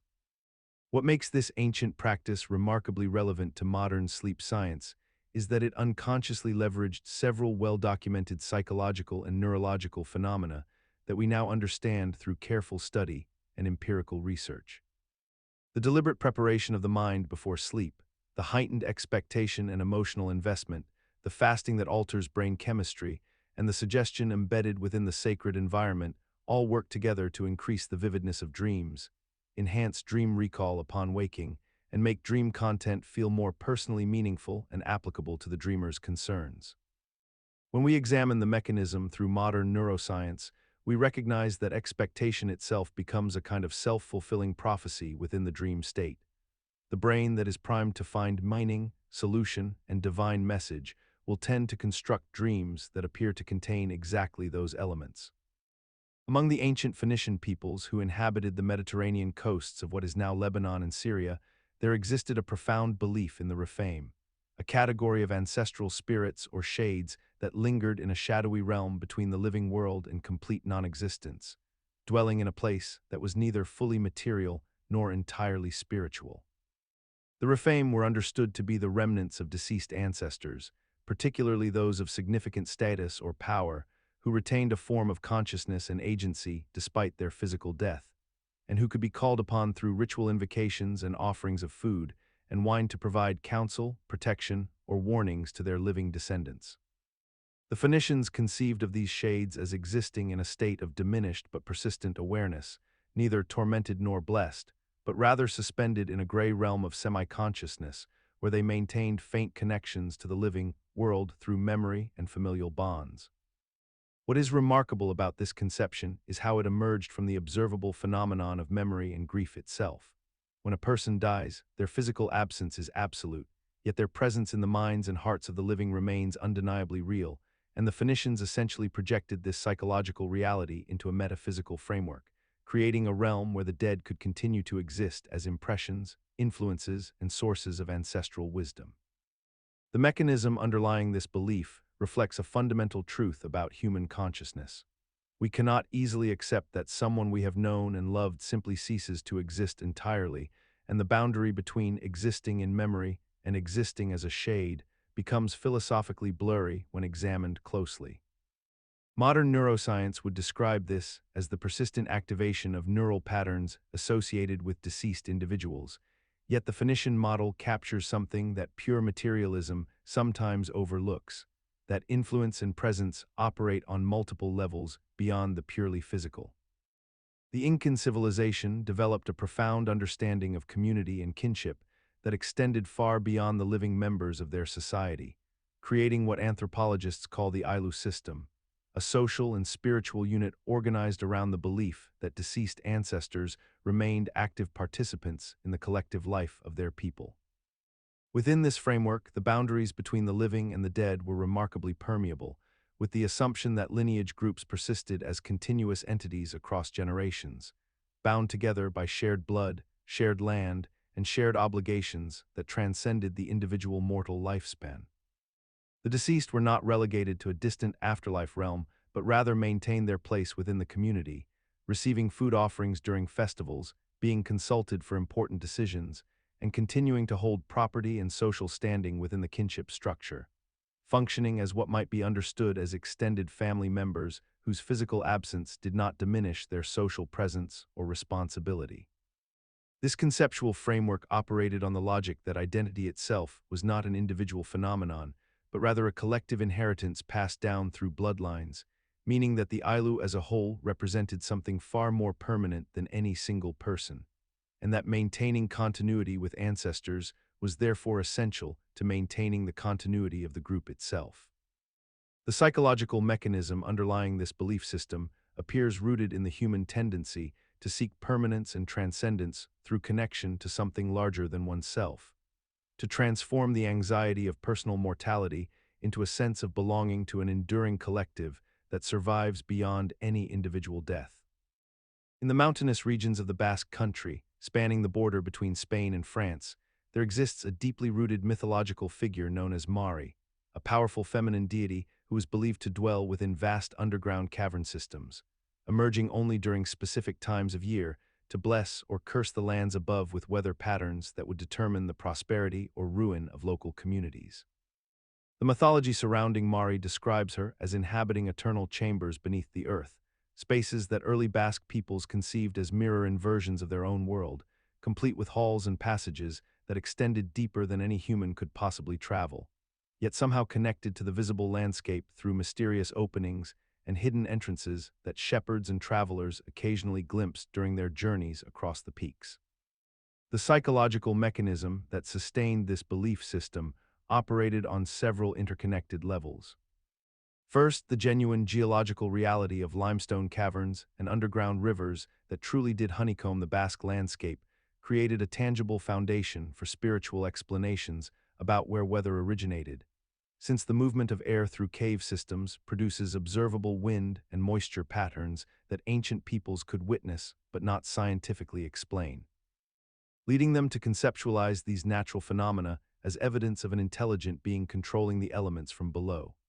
Second, the unpredictability of Basque weather, where sudden storms could arise from seemingly nowhere and transform a clear day into dangerous conditions, demanded a personified explanation that felt more comprehensible than random atmospheric variation, making Mari's capricious nature a logical framework for understanding environmental chaos. Third, the gendered aspect of the deity, imagining these transformative forces as female power residing in the depths, reflected genuine observations about how cultures process knowledge of hidden, interior spaces as fundamentally mysterious and requiring reverent interpretation. In the ancient Hittite civilization that flourished in Anatolia during the Bronze Age, there existed a profound belief that the human soul, upon death, did not simply vanish into an unknowable void, but rather embarked upon a carefully mapped journey through the invisible landscape of the afterlife. A journey so specific and directional that it required actual pathways, routes that the living must maintain and honor to ensure their deceased relatives would not become lost between worlds. The Hittites constructed elaborate funerary rites and maintained what they called soul roads, conceptual and sometimes literal boundaries and markers that guided the departed from the realm of the living toward the dwelling places of the gods and ancestors, creating an entire infrastructure of belief around the notion that death was not instantaneous transcendence, but rather a migration that could go wrong, that could result in a spirit wandering aimlessly, unable to reach its destination.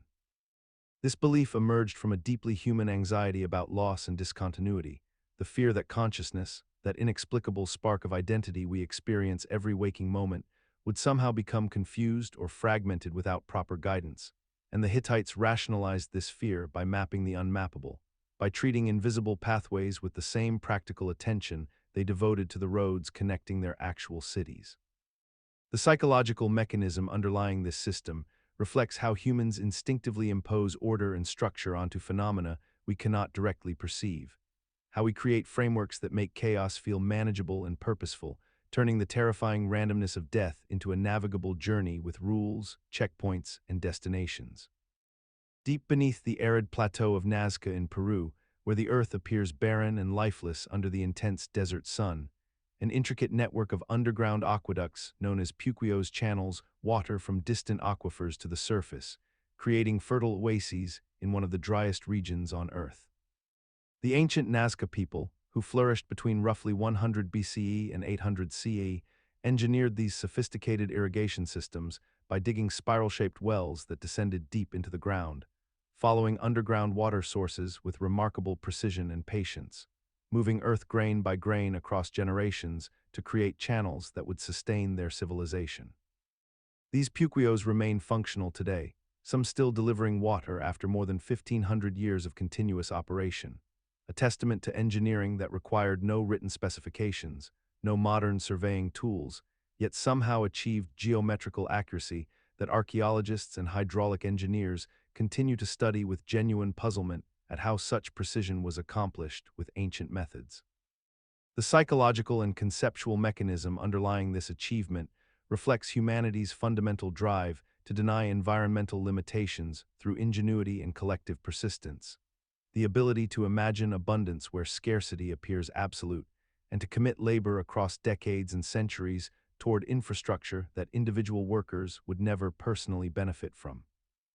The Nazca viewed water not merely as a resource, but as a manifestation of sacred forces, as a pathway to the afterlife and to communication with the divine, their underground waters representing a liminal space between the visible and invisible worlds, between the barren surface and the hidden abundance below,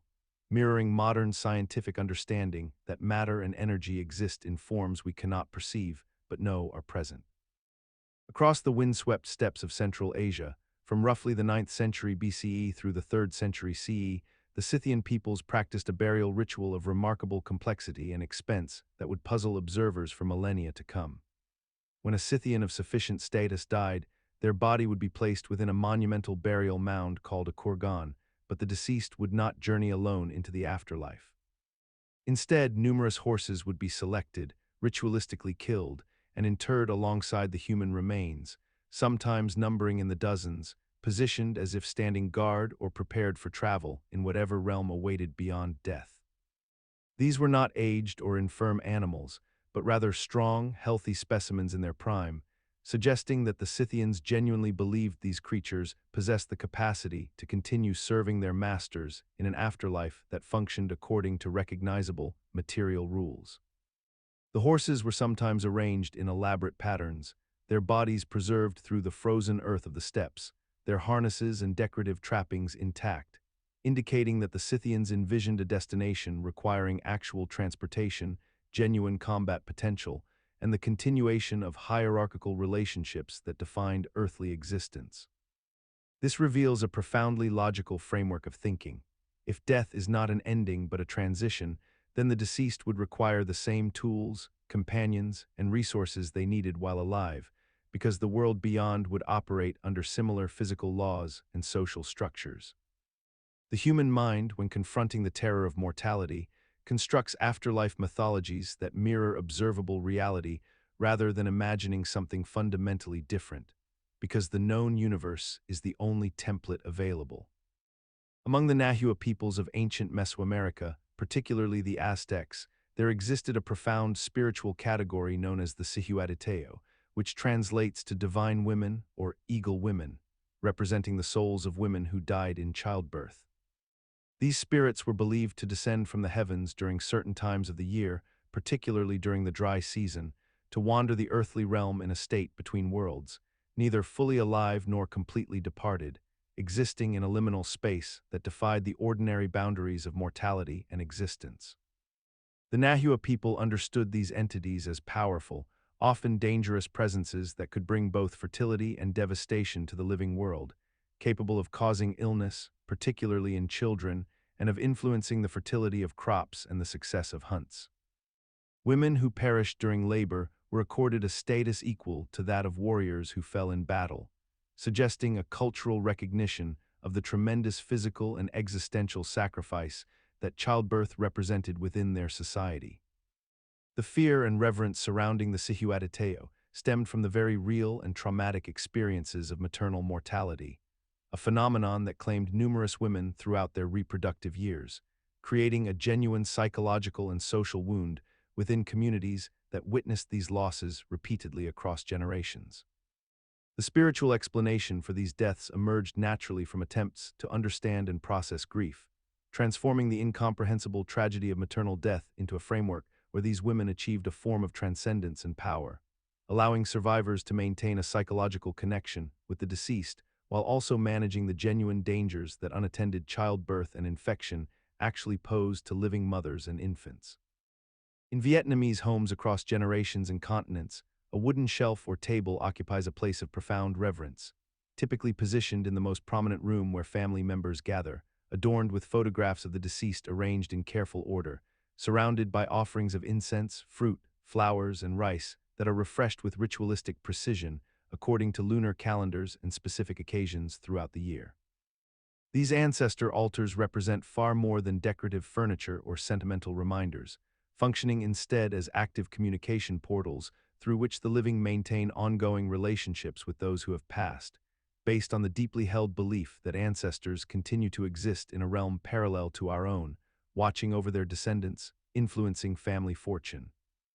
and requiring regular nourishment and acknowledgement to remain content and benevolent rather than neglected and vengeful.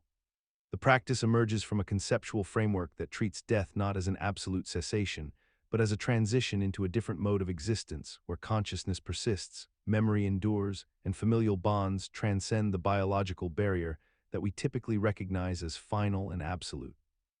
What makes this belief system psychologically powerful is its elegant solution to grief and loss, transforming the unbearable finality of death into an ongoing narrative where the deceased remain participants in family life, able to hear prayers, accept offerings, and provide guidance through dreams, intuitions, or fortuitous circumstances that believers interpret as ancestral intervention. The mechanism operates through a kind of emotional continuity that the human mind naturally constructs, filling the void of absence with presence, converting the one-directional relationship of memory into a seemingly bidirectional exchange that feels genuine through ritual repetition and collective family participation.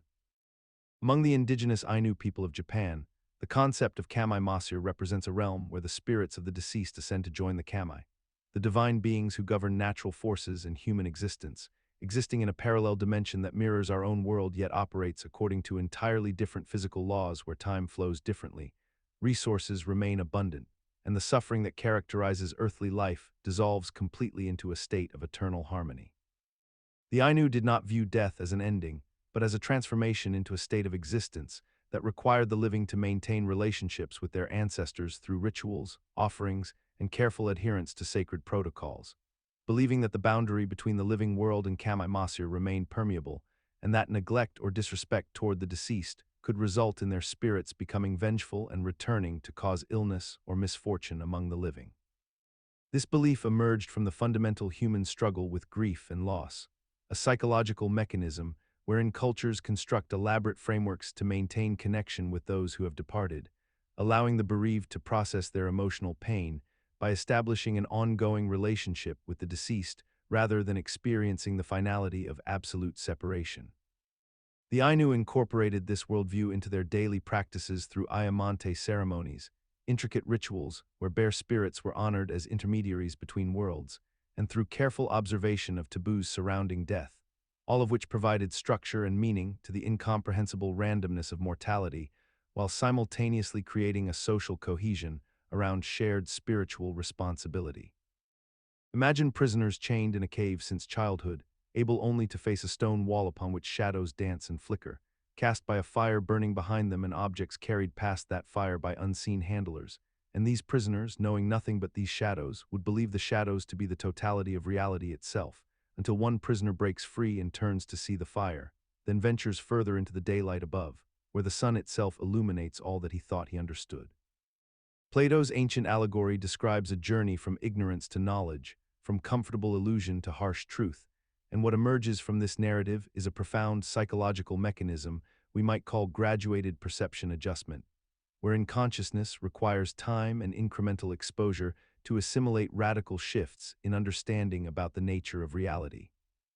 The prisoner cannot immediately comprehend the sun upon first exposure. His eyes hurt, his mind resists, he may even wish to return to the familiar darkness, because the brain's fundamental architecture prioritizes stability and pattern recognition over accuracy when those two values conflict.